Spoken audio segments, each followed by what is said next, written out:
Rajiv Gandhi study circle के छात्र सचिव मंडल द्वारा लगातार चलाई जा रही इस श्रृंखला में आज जो सभी हमारे माननीय अतिथि शिक्षक गण संबोधन के लिए विद्यार्थियों के लिए उपस्थित हैं, मैं उन सबका राष्ट्रीय इकाई की तरफ से, चेयरमैन श्री अशोक गहलोत जी की तरफ से और अपनी तरफ से हृदय से स्वागत करता हूं। प्रोफेसर पीएम शर्मा जी जो राजस्थान पब्लिक सर्विस कमीशन के एक्स चेयरमैन हैं और कोटा विश्वविद्यालय के एक्स वाइस चांसलर हैं और देश के जाने राजनीति विज्ञानी हैं, साथ ही इतिहास के प्रशस्त अध्येता डॉक्टर चैनोनियाल पांडा और डॉक्टर राजीव वर्मा जी हमारे हैं। दोनों दिल्ली विश्वविद्यालय से हैं, एक हमारे दिल्ली के स्टेट कोऑर्डिनेटर आरजीएससी और दूसरे विश्वविद्यालय कोऑर्डिनेटर। मैं दोनों का भी स्वागत करता हूं और क्रमशः मैं पीएम शर्मा जी से शुरू करके फिर चेयर जी और राजीव को सुनेंगे और उसके बाद में मैं थोड़ी बात रखूंगा। तो मैं सब पहले आदरणीय प्रोफेसर पीएम शर्मा जी से ये निवेदन करता हूँ कि आज इस अगस्त क्रांति दिवस पर जो विद्यार्थी समागम है वेब के माध्यम से उसे संबोधित करने की कृपा करें।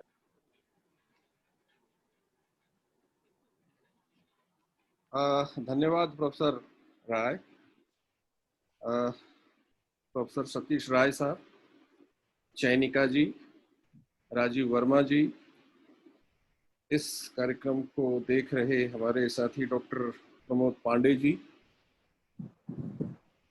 देश के अलग अलग राज्यों से, क्षेत्रों से जुड़े शिक्षक और विद्यार्थी साथियों, सबसे पहले तो मैं राजीव गांधी स्टडी सर्किल को इस बात के लिए धन्यवाद ज्ञापित करूंगा कि एक बहुत ही महत्वपूर्ण विषय पर आज आपने ये विद्यार्थियों के लिए परिचर्चा रखी है। इस बात के लिए भी बधाई दूंगा कि आप लगातार इस तरह की एक श्रृंखला विद्यार्थियों के लिए जो आपने प्रारंभ की है उसको बिल्कुल तरीके से आप मेंटेन किए हुए हैं और इस बात के लिए धन्यवाद दूंगा कि आपने मुझे मौका दिया दोबारा कि मैं विद्यार्थी जगत से इस बहुत महत्वपूर्ण विषय पर अपनी बात कहने के लिए आपने मुझे मौका दिया। सबसे पहले तो देखिए, आज का ये दिन भारतीय स्वतंत्रता के 70 वर्षों के इस इतिहास में एक बहुत ही उल्लेखनीय दिन है। 9 अगस्त 1942 का दिन भारतीय राष्ट्रीय स्वतंत्रता आंदोलन और उसके बाद जो हमने स्वतंत्रता प्राप्त की उसमें सदैव स्वर्णाक्षरों में लिखा जाएगा। ये जो भारत छोड़ो आंदोलन है, इसकी पृष्ठभूमि में मैं थोड़ा सा जाऊं, उसके बाद आपसे एक इस रूप में बात करना चाहूंगा कि देखिए, नेता वो है जो नेता किसी चीज को शुरू करे और फिर उसके बाद जनता पे छोड़ दे कि किस तरह से उस आंदोलन का संचालन करना है। तो सबसे पहले तो जैसा अभी हमारे जो साथी वेलकम कर रहे थे, उन्होंने संक्षेप में अपनी बात रखी और उसमें उन्होंने कहा कि मुंबई में जो 7 और 8 अगस्त को जो कांग्रेस का अधिवेशन हुआ उसमें यह प्रस्ताव पारित किया गया और गांधी जी को सदा की भांति इस बात के लिए अधिकृत किया गया कि वो इस भारत छोड़ो आंदोलन का संचालन करें। असहयोग आंदोलन, सविनय आंदोलन और तीसरा ये भारत छोड़ो आंदोलन, ये तीनों कांग्रेस की तरफ से गांधी जी को अधिकृत किया गया कि वो इस आंदोलन का संचालन करें। यहां एक बात जो मैं जिसकी तरफ आपका ध्यान आकर्षित करना चाहता हूं वो ये कि जब जब गांधी जी ने इन आंदोलनों का संचालन किया, चाहे वो असहयोग आंदोलन हो, और चाहे वो सविनय अवज्ञा आंदोलन हो और चाहे भारत छोड़ो आंदोलन, तीनों के शुरू करने से पहले उन्होंने सरकार को आगाह करने की कोशिश की, चाहे वो लेटर लिखकर या अपनी मंशा जाहिर करके कि मैं सरकार से बात करना चाहता हूं। असहयोग आंदोलन के समय भी, सविनय अवज्ञा आंदोलन शुरू करने से पहले उन्होंने सरकार को एक लेटर लिखा, वायसराय को एक लेटर लिखा कि आप देखिए हमारी ये मांगे हैं, अगर आप पूरा नहीं करेंगे तो हमको आंदोलन के लिए बाध्य होना पड़ेगा। और जैसा कि होता है, होना था, सरकार ने कोई सकारात्मक उत्तर नहीं दिया और आंदोलन शुरू किया गया। आंदोलन शुरू करने के बाद गांधी सहित सारे नेताओं को गिरफ्तार किया गया। ये जो आंदोलन है, इस आंदोलन में उन्होंने, सरकार ने अपनी प्रक्रिया बदल दी। यहां भी जब गांधी को अधिकृत किया गया कि आप आंदोलन का संचालन करें, तो गांधी ने अपनी मंशा जाहिर की कि मैं सबसे पहले वायसराय से मिलकर बातचीत करना चाहूंगा कि कोई समझौता हो जाए। लेकिन आंदोलन शुरू करने से पहले ही उसी रात गांधी और जो गांधी के साथ बड़े नेता थे उन सबको गिरफ्तार कर लिया गया। तो यहां पहली बात तो ये कि गांधी को जब अधिकृत किया गया तो गांधी ने कोशिश की कि पहले सरकार से बातचीत कर ली जाए। ये एक आपसी समझ की राजनीति है, क्योंकि गांधी ने सदैव सत्य की राजनीति की, गांधी ने सदैव अहिंसा की राजनीति की, गांधी ने सदैव नैतिकता की राजनीति की, गांधी ने सदैव वैल्यू और मान्यताओं की राजनीति की। ये एक आज के राजनीतिज्ञों के लिए शिक्षा है कि राजनीति के लिए जरूरी नहीं है कि आप इस तरह के साम दाम दंड भेद अपनाएं। गांधी ने सदैव वैल्यूज की पॉलिटिक्स की और उसमें सफलता अर्जित की, और इसीलिए गांधी आज केवल भारत का नेता नहीं है, दुनिया में आज भी गांधी का उतना ही सम्मान है। रादर मैं ये कहूंगा कि हमेशा हर वर्ष गांधी का सम्मान बढ़ता जा रहा है, और गांधी को चाहे कोई इस तरह का औपचारिक सम्मान नहीं मिला, लेकिन जो सम्मान गांधी को मिला वैसा सम्मान आज दुनिया के किसी राजनीतिज्ञ को नहीं मिला। तो पहली बात कि ये जो आंदोलन है, यह आंदोलन ये दर्शाता है कि गांधी ने, चाहे वो साउथ अफ्रीका हो और चाहे भारत,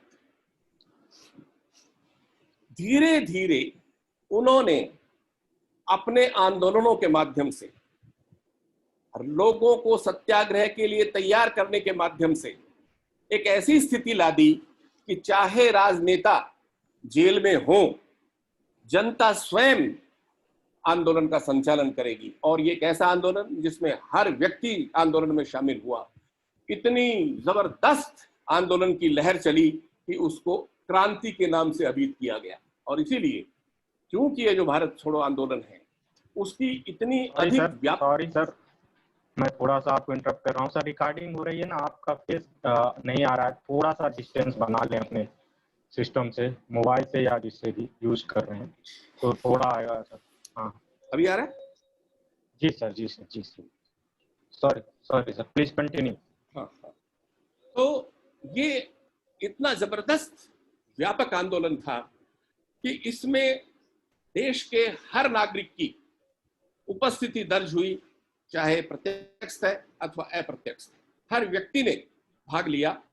और जब गांधी को अरेस्ट कर लिया गया तो गांधी ने कहा कि हमको सारे इस आंदोलन का संचालन अहिंसात्मक तरीके से करना है। उन्होंने करो अथवा मरो का भी नारा दिया, और वह नारा इतना अधिक लोकप्रिय हो गया।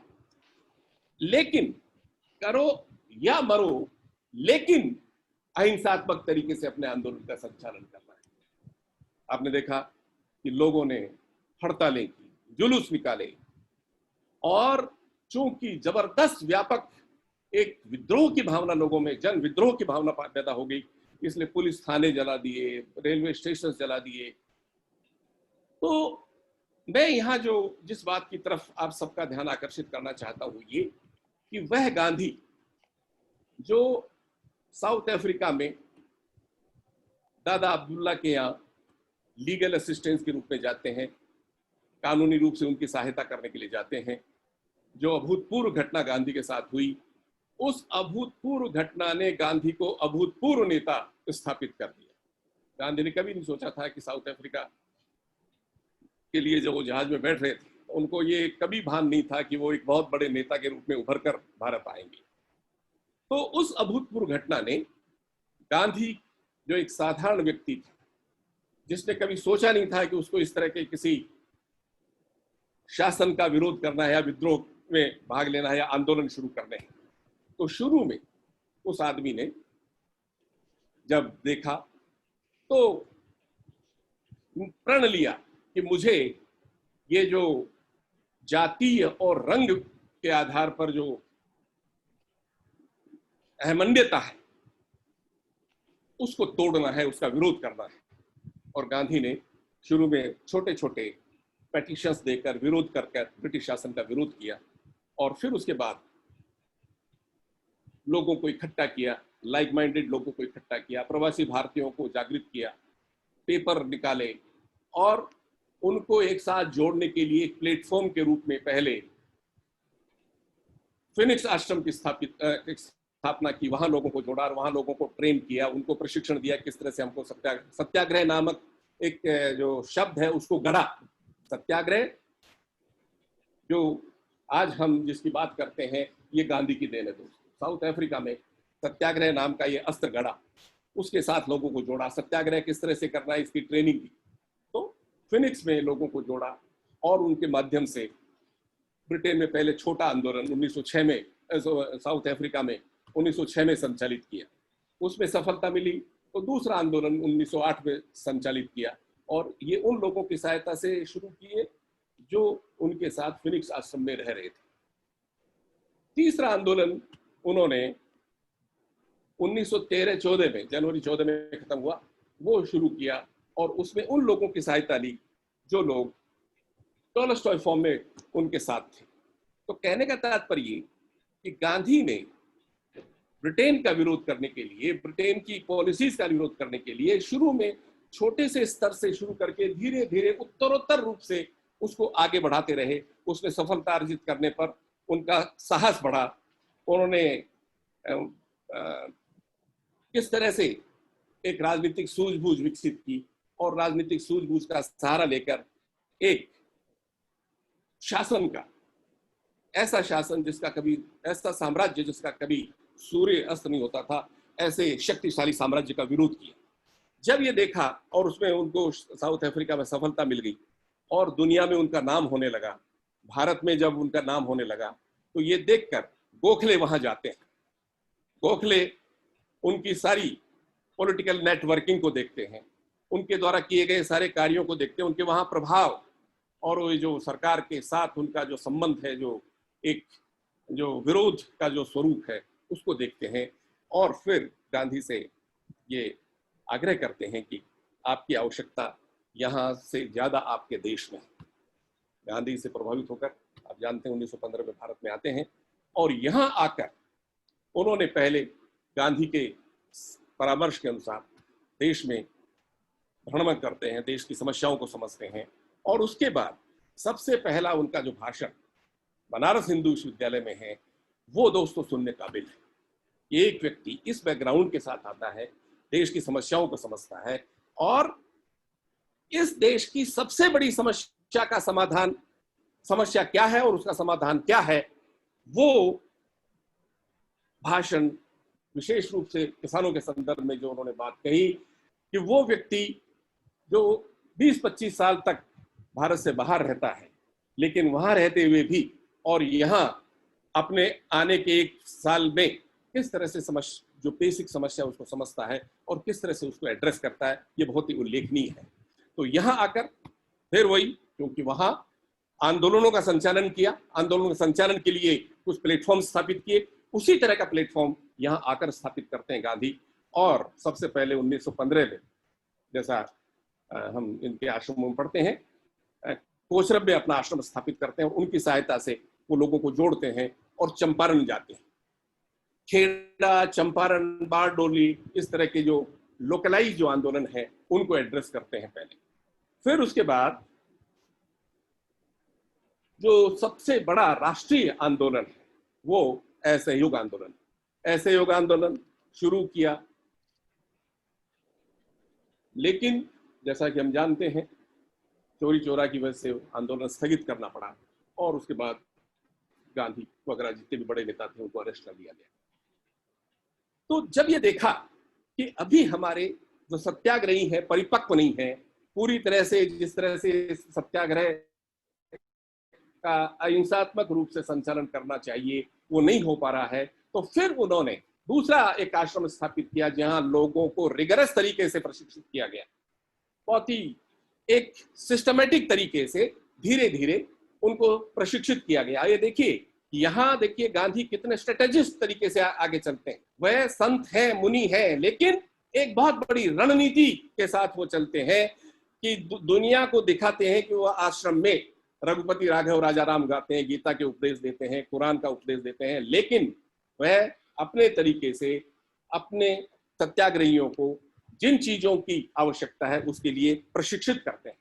तो दूसरा जो एक मोड़ आता है, एक महत्वपूर्ण आगे, क्योंकि देखिए मैंने आपको कहा कि शुरू में छोटे तरीके से जिस तरह से स्वाभाविक रूप से उत्तरोत्तर रूप से आगे बढ़ना चाहिए, गांधी उसी तरह से आगे बढ़ता है। साउथ अफ्रीका में एक बैकग्राउंड डेवलप होती है, वहां जो आंदोलन स्थापित किए उनसे सफलता से उनमें एक पॉलिटिकल नेटवर्किंग होती है, उनका उत्साह बढ़ता है, उनमें एक आत्मविश्वास आता है। यह उस आत्मविश्वास के साथ आते हैं और यहाँ पहले असहयोग आंदोलन की प्रॉब्लम की वजह से फिर एक रिगरस तरीके से 8-10 साल लोगों को बड़े तरीके से प्रशिक्षित करते हैं और सविनय अवज्ञा आंदोलन शुरू करते हैं। सविनय अवज्ञा आंदोलन, सिविल डिसोबीडियंस मूवमेंट, जैसा आपको ध्यान है, गांधी का सबसे बड़ा टेक्निकल आंदोलन समझा जाता है। यह आंदोलन तकनीकी आंदोलन इसलिए मैं इसको कहता हूं कि दोस्तों ये आंदोलन उन लोगों की सहायता से चलाया गया जिन लोगों को गांधी ने स्पेशली आंदोलन का सत्याग्रह आंदोलन संचालन के लिए तैयार किया गया था। गांधी ने उन अपने 78 साथियों को अपने साथ लिया जो लोग उनके साथ साबरमती आश्रम में उनके साथ थे। यहां एक और उल्लेखनीय बात मैं आपको बताना चाहूंगा कि गांधी जब ये आंदोलन करने की सोचते हैं या जो उनके, अगर थोड़ा सा और हम थोड़ा सा गंभीर उसमें जाए तो यहाँ जो बात जिसकी तरफ मैं आपका ध्यान आकर्षित करना चाहता हूँ ये कि जब आंदोलन करने की उन्होंने साउथ अफ्रीका में भी सोची और जब यहाँ भी आके उन्होंने उसी दिशा में आगे बढ़ने का प्रयास किया तो उन्होंने देखा कि हमको इस तरह के सत्याग्रही चाहिए कि जो ब्रिटिश शासन का भूखे रह के विरोध करें, पिटकर विरोध करें। ऐसा क्यों? ऐसा इसलिए कि गांधी ने ब्रिटिश साम्राज्य के रिसोर्सेज को देखा, उनकी समीक्षा की और हमने देखा भाई हमको ब्रिटिश साम्राज्य से लड़ना है। तो ब्रिटिश साम्राज्य जिसके पास अनाप शनाप रिसोर्सेज हैं, संसाधन हैं, तो हमने देखा कि हमारे पास क्या है, हमारे संसाधन क्या है। तो देखा कि हमारे पास तो भूख है, हमारे पास तो गरीबी है, हमारे पास तो बेरोजगारी है, हमारे पास तो पिटाई है। तो किस तरह से गरीबी को, किस तरह से बेरोजगारी को, किस तरह से पिटाई को अस्त्र बनाया जाए, इसलिए उन्होंने सत्याग्रहियों को इस बात के लिए तैयार किया कि आप भूखे रहिए, अगर कोई आपकी पिटाई करे तो आप उफ तक नहीं करें। तो ये दोस्तों वो 78 लोग थे जिनको इन सारी प्रशिक्षण विधाओं से गांधी ने तैयार किया और नमक आंदोलन तोड़ा। सत्याग्रह की जबरदस्त सफलता हुई। दुनिया, न केवल भारत, दुनिया की सारी जनता ने ये सारा देखा और उसके बाद जैसा कि मैंने आपको बताया कि जैसे असहयोग आंदोलन के बाद गिरफ्तारियां हुई, सविनय अवज्ञा आंदोलन के बाद भी गिरफ्तारियां हुई। अब उसके बाद तो इस तरह से उत्तरोत्तर रूप से आगे बढ़ते रहे, लोगों को, जन सामान्य को आंदोलनों के साथ जोड़ा। फिर तीसरा आंदोलन गांधी ने ये भारत छोड़ो आंदोलन चलाया और इस भारत छोड़ो आंदोलन की जो स्थिति है वो ये है दोस्तों कि जैसे शुरू में साउथ अफ्रीका में जो आंदोलन करता थे उनकी संख्या बहुत कम थी, धीरे धीरे संख्या बढ़ती गई और भारत में आने के बाद असहयोग आंदोलन में कुछ लोग जुड़े, सैनिक आंदोलन में बहुत सारे लोग जुड़े और भारत छोड़ो आंदोलन में पूरा देश गांधी के पीछे था, पूरा देश गांधी के साथ था और गांधी जेल में है लेकिन आंदोलन जनता चला रही है। यह नेता की सबसे बड़ी विशेषता होती है कि एक स्थिति ऐसी आ जाए कि नेता आपको केवल ये निर्देश दे कि हमको ये आंदोलन करना है और सारी आंदोलन की स्थिति जनता अपने हाथ में लेकर स्वयं उसका संचालन करे, ये उस आंदोलन की अंतिम परिणति है, उसका सर्वोत्कृष्ट स्वरूप है। ये गांधी ने स्थापित करने की कोशिश की। जितने भी बड़े नेता थे सब जेल में बंद हो गए। जो सेकेंड लाइन ऑफ डिफेंस के लोग बाग थे वो भूमिगत हो गए या उनको भूमिगत होने के निर्देश दिए गए और उन्होंने अपने तरीके से भूमिगत रहते हुए आंदोलन का संचालन किया। और इस आंदोलन से ब्रिटिश शासन की दोस्तों बहुत बड़ा प्रभाव पड़ गया था सविनय अवज्ञा आंदोलन के समय। और इस आंदोलन ने ब्रिटिश शासन के सामने यह स्थिति ला दी कि अब ज्यादा दिन स्थिति नहीं चल सकती। जनता ने भी कहा कि अब बहुत हो गया, एनफ इज एनफ नाउ। तो जबरदस्त तरीके से पूरी जनता इस आंदोलन में शामिल हुई और इसीलिए इसको आंदोलन का नाम, आंदोलन तो है ही लेकिन क्रांति का नाम दिया गया, इसलिए अगस्त क्रांति के रूप में ये आंदोलन जाना जाता है। इसलिए गांधी का सबसे बड़ा जो रूप है, जो स्वरूप है, या जिसको मैं एक विद्यार्थी के रूप में जिसका मैं मूल्यांकन करता हूं, उसका मैं जो समीक्षा करता हूं, ये रूप में करता हूं कि एक व्यक्ति आंदोलन का एक स्वरूप ABCD शुरू करता है साउथ अफ्रीका में और अपनी सच्चाई की राजनीति के आधार पर, अपनी नैतिकता की राजनीति के आधार पर, अपने कार्यों में जनता की सेवा एवं कल्याण में सच्चाई के साथ लगे हुए रहने के साथ जनता में एक विश्वास जागृत होता है। क्योंकि देखिए गांधी केवल, जैसे मैं कई बार कहता हूं कि केवल राजनीति विज्ञान या समाज विज्ञान का विद्यार्थी या इतिहास का व्यक्ति नहीं है।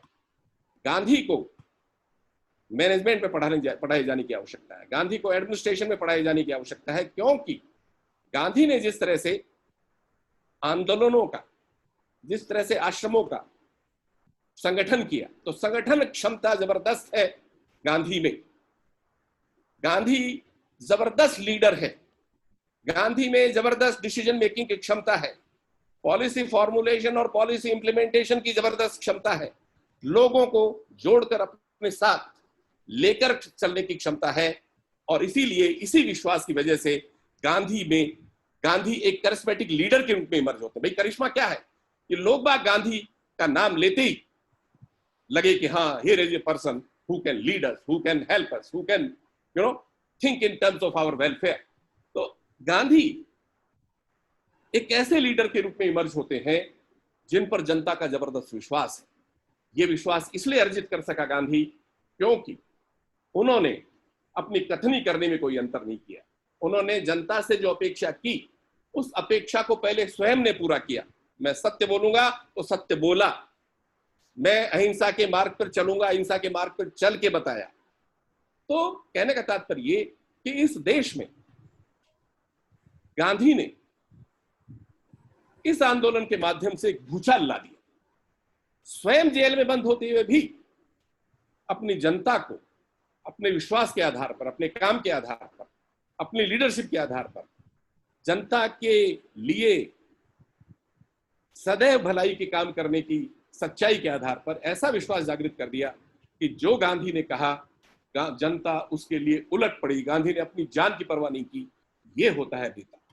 तो ये जो आंदोलन है दोस्तों, यह गांधी की लीडरशिप का, गांधी के द्वारा संचालित आंदोलनों में इस रूप में सबसे बड़ा आंदोलन इस रूप में कहा जाएगा कि इसने, क्योंकि देखिए जो हमारी राष्ट्रीय कांग्रेस बनी, उस राष्ट्रीय कांग्रेस के शुरुआत में जो हमारा जो लीडरशिप है वो उसमें जो लोग बाग जुड़े वो बहुत ही लिमिटेड लोग बाग जुड़े हुए थे, और वो स्वाभाविक रूप था क्योंकि वो कांग्रेस का शुरुआती समय था। उसके बाद धीरे धीरे तिलक ने उसको और लाल बाल तिलक ने उसको और थोड़ा ब्रॉड बेस्ड बनाया, और उसको धीरे धीरे शुरू में थोड़ा जन कम आंदोलन, फिर उसके बाद कम, उससे ज्यादा लोग बाग जुड़े, और उसके बाद इस आंदोलन ने ये पराकाष्ठा कर दी कि पूरा देश गांधी के पीछे चल पड़ा, और इसके परिणाम स्वरूप अंग्रेजों को देश छोड़कर जाना पड़ा दोस्तों। तो ये एक ऐसी कहानी है हमारे राष्ट्रीय आंदोलन की, जिसमें व्यक्ति धीरे धीरे अपने आप को उत्तरोत्तर आगे बढ़ाते हुए जनता में एक जागृति लाने का प्रयास करता है, जनता को मोबिलाइज करता है, और अपने कार्यों के माध्यम से, अपनी नीतियों के माध्यम से और अपने विश्वास के माध्यम से एक ऐसी स्थिति पैदा करता है जिसमें सारी जनता उसके आह्वान पर अंग्रेजों का विरोध करने स्वरूप आती है, और अंग्रेजों को अपना बोरिया बिस्तर समेट करके जाना पड़ता है। तो इन्हीं शब्दों के साथ मैं महात्मा गांधी को और हमारे राष्ट्रीय आंदोलन के सभी जितने भी हमारे नेता रहे उन सबको मैं नमन करता हूं, और आप सबको इस बात के लिए धन्यवाद ज्ञापित करता हूं कि आपने मुझे मौका दिया कि मैं संक्षेप में अपनी बात आप लोगों के सामने रख सका। धन्यवाद। जय हिंद, जय भारत।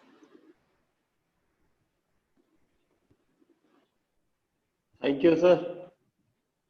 आप सबने एक धारणा जो सन 42 के आंदोलन बारे में है कि वो स्फूर्त था, सब नेता गिरफ्तार हो गए थे, लेकिन जनता स्वतः स्फूर्त खड़ी हो गई, ऐसा नहीं था। अभी प्रोफेसर BM शर्मा जी ने जो खाका खींचा अपने व्याख्यान में, उससे बात ये बिल्कुल साफ हो जाती है कि एक लंबी तैयारी का विफल था सन 42 का आंदोलन, अचक नहीं हुआ था। सन 22 में देश तरह तैयार नहीं था, चौरी चौरा के बाद रोक दिया गांधी आंदोलन, लेकिन सन 42 में न जाने कितनी चौरा जैसी घटनाएं घट गई, लेकिन उन्होंने आंदोलन को डिसोन नहीं किया, उसे ओन किया। तो वो एक परिपक्व अवस्था में ले गए थे धीरे धीरे देश को, कैडर को तैयार किए। हमारे समागम में कई एक्टिविटीज और भी हो सकता है कि और भी कुछ हो लोग, लेकिन देवाशीष फर्जी जी जुड़े हुए हैं, मैं उनका भी स्वागत करता हूँ। हमारे कोऑर्डिनेटर हैं छत्तीसगढ़ के सुवाला जांगू जी, मिजोरम के कोऑर्डिनेटर हैं, वो भी जुड़े हैं, मैं उनका भी स्वागत करता हूँ। इलाहाबाद से अखिलेश पाल जुड़े हुए हैं, डॉक्टर योगेश हैं हिमाचल से, और डॉक्टर जयाबा जी दिल्ली की वो भी जुड़ी हैं, मैं उनका भी स्वागत करता हूँ। और शिल्पा दीक्षित शर्मा जी भी जुड़ी हैं, मैं उनका स्वागत करता हूँ। और अब मैं निवेदन करता हूँ डॉक्टर चैनिका उनियाल पांडा कि वो अपने विचार रखें। डॉक्टर चैनिका। नमस्ते सर, थैंक यू। नमस्कार। हाँ, आप सभी को सबसे पहले तो आज के क्रांति दिवस की शुभकामनाएं। जब हम 1942 की बात कर रहे हैं तो मैं थोड़ा सा पीछे जाकर के बात करना चाहूंगी, क्योंकि 1857 के बाद अगर आप देखें कि अगर कोई आंदोलन इतना व्यापक और एग्रेसिव हुआ, वो 1942 का ही आंदोलन था, जिसमें भारतवर्ष का हर तबका और भारतवर्ष के कोने कोने में ये आंदोलन देखने को मिला था।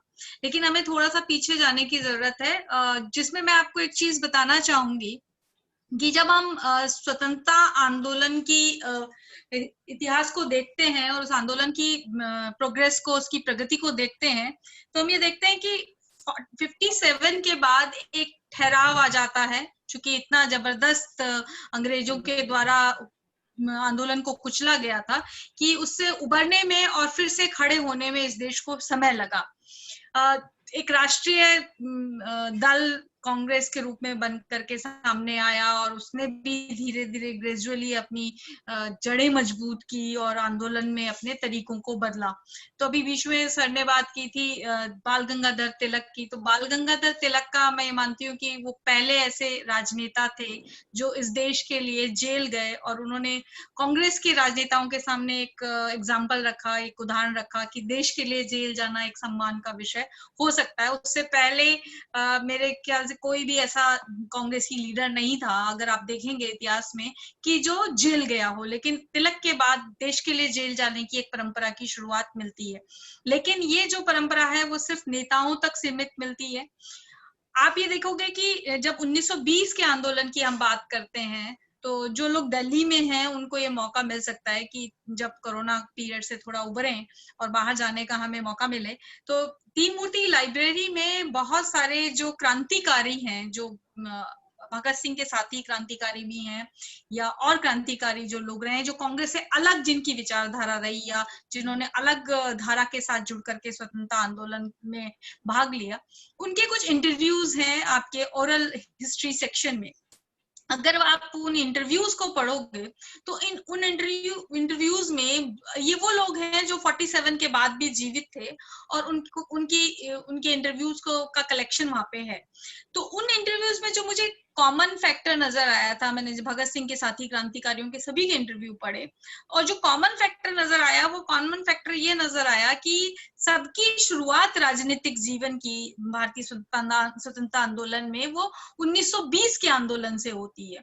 और दूसरा कॉमन फैक्टर है वो ये फैक्टर है जिसमें वो ये कहते हैं कि लोगों के मन से, मतलब आम जनता के मन से पहली बार पुलिस और जेल का जो भय खत्म हुआ, उसका उन्होंने श्रेय अगर किसी को दिया है तो वो गांधी को दिया है।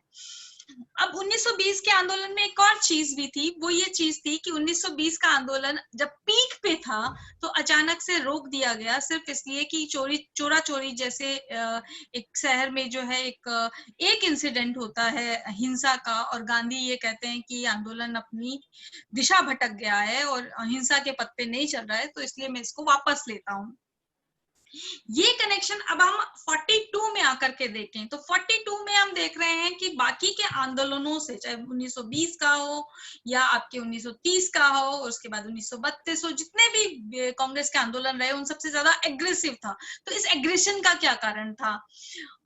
मेरा ये मानना है कि जब हम भगत सिंह की शहादत के बाद जो भगत सिंह इस देश को देकर के गए थे वो ये देकर के गए थे कि आप इस देश के लिए अपनी जान भी दे सकते हैं। तो जेल का डर तो था, लेकिन जीवन को त्यागने का जो जज्बा है वो पैदा करने का काम भगत सिंह ने किया था। और आप ये देखोगे कि उसके बाद आपको जितने भी मूवमेंट दिखते हैं वो ज्यादा एग्रेसिव दिखते हैं।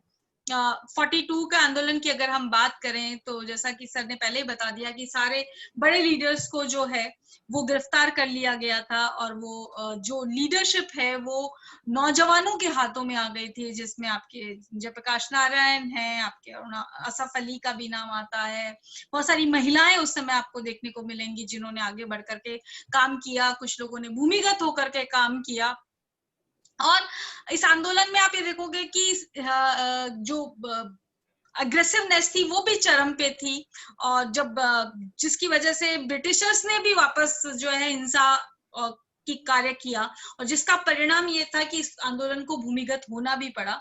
और आप देखोगे बहुत सारे रेलवे लाइन उतारी गई या ट्रेन पे आक्रमण हुए या आपके तार काट दिए गए, जो कम्युनिकेशन जो है उसको ब्रेक करने की कोशिश की गई। बहुत सारे छोटे छोटे जो चटगांव का जैसे विद्रोह आता है जहाँ पे इंडिपेंडेंट गवर्नमेंट स्थापित की गई स्वतंत्र कुछ समय के लिए। लेकिन आप एक चीज और देखोगे कि जितने भी आप ये एग्रेसिव चीजें देखते हो उसमें एक चीज ये है कि निर्दोष इंसानों के ऊपर इस समय कोई हमला आपको देखने को नहीं मिलेगा। अगर ट्रेन पे हमला है तो वो भी गुड्स ट्रेन है, यानी आपकी जो मालगाड़ियां हैं उनके ऊपर हमला आप देखोगे।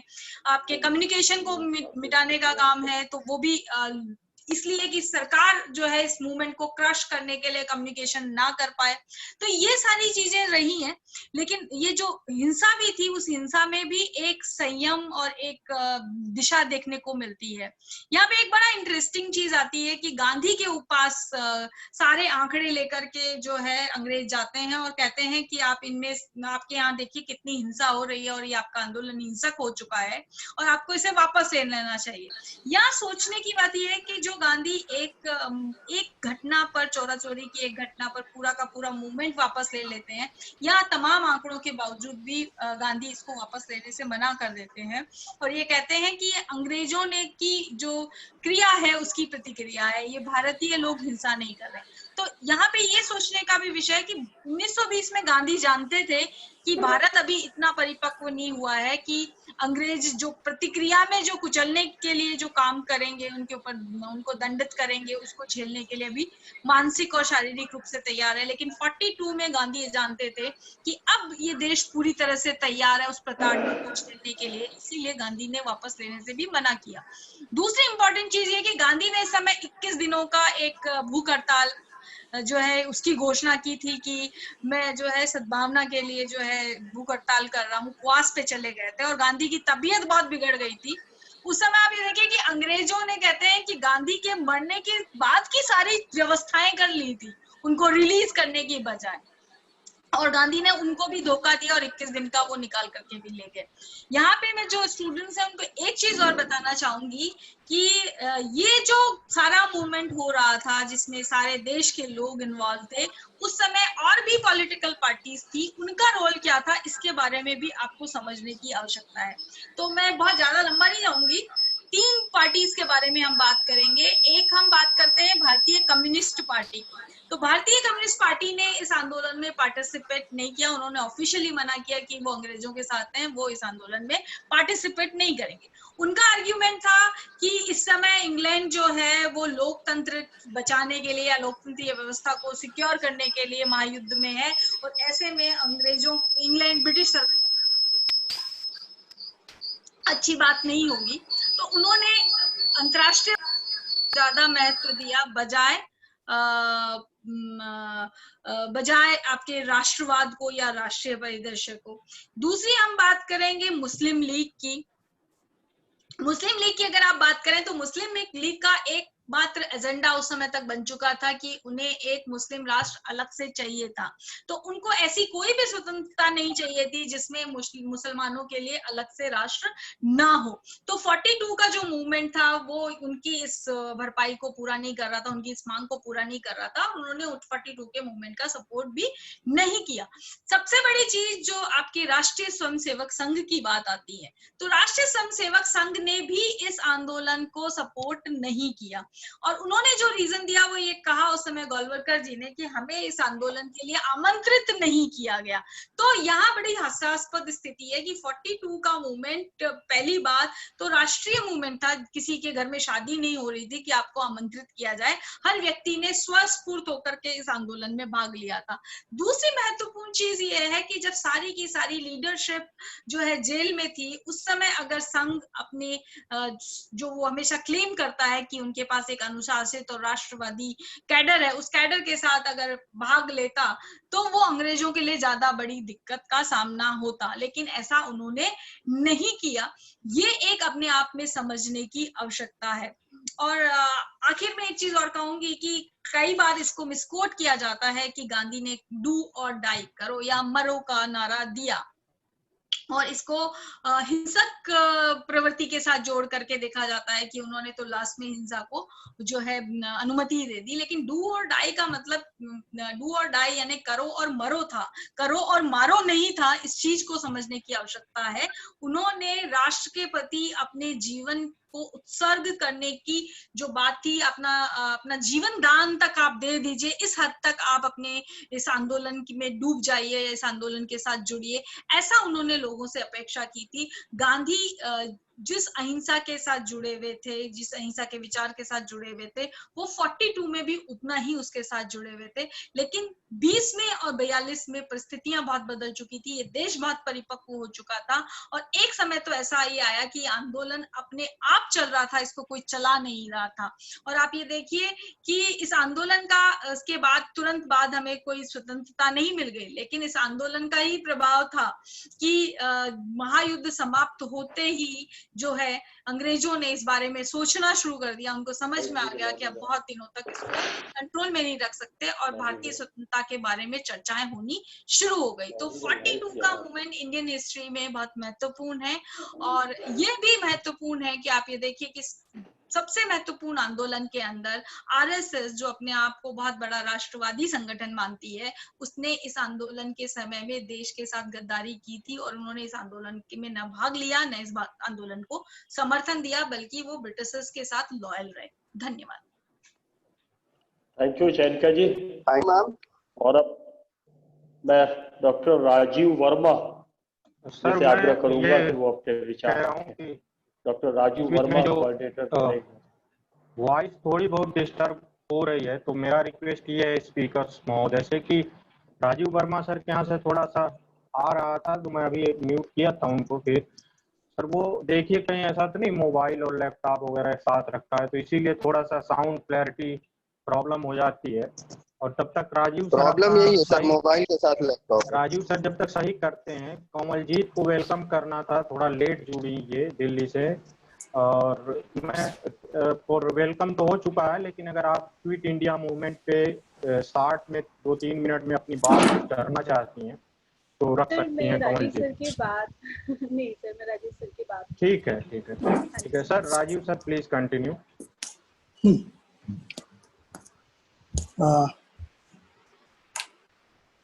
राजीव गांधी स्टडी सर्किल के छात्र सचिव, उन सबों को बहुत बहुत मुबारकबाद जो उन्होंने आज इतना अच्छा प्रोग्राम रखा है, और वह भी भारत छोड़ो आंदोलन पर। हमारे बीच अभी प्रोफेसर BM शर्मा जी ने अपनी बात कही, चैनिका जी ने भी बात कही, सतीश राय जी मौजूद हैं, और साथ ही साथ इस प्रोग्राम का जिस तरह से ऑर्गेनाइजेशन या ऑर्गेनाइज किया गया है, प्रमोद पांडे जी और नगेन जी, वो सभी हमारी तरफ से धन्यवाद के उनको मैं धन्यवाद देता हूं।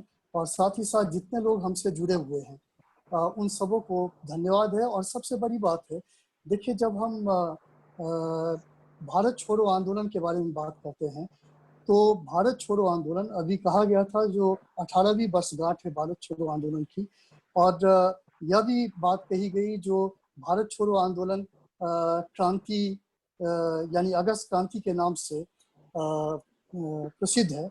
मैं आपको एक चीज़ बता दूं, जो इतिहास के विद्यार्थी हम लोग हैं, इतिहास में कहा जाता है जब भी कोई अगर कोई क्रांति है या कोई भी इस तरह के आंदोलन होते हैं और असफल हो जाते हैं तो उनको विद्रोह कर दिया जाता है। लेकिन अगस्त क्रांति में हम लोग सभी जानते हैं जो इसके उद्देश्य, दूसरा इसका पार्टिसिपेशन, और फिर जब हम उसके परिणाम के बारे में देखते हैं जो उस समय क्षणिक काल में असफल होते हुए भी यह सफल था, तो इसलिए इसे अगस्त क्रांति का नाम दिया गया है। और एक चीज़ तो है जो 1942 से 1943 तक उस खूनी दमन के बाद भी इसका सफल होना, ये अपने आप में उस परिस्थिति को दर्शाता है जहाँ पे अब अंग्रेजों के पास कोई चारा नहीं था और उनको भारत छोड़ना ही था। इसलिए इस आंदोलन का नाम भारत छोड़ो आंदोलन बहुत ही उपयुक्त था, बहुत ही महत्वपूर्ण था। भारत छोड़ो आंदोलन के बारे में बात करने के लिए मैं, चूंकि हमारे साथ बहुत सारे विद्यार्थी जुड़े हुए हैं, तो मैं थोड़ा चाहूँगा जो ऐतिहासिक दृष्टिकोण से हम भारत छोड़ो आंदोलन को देखें।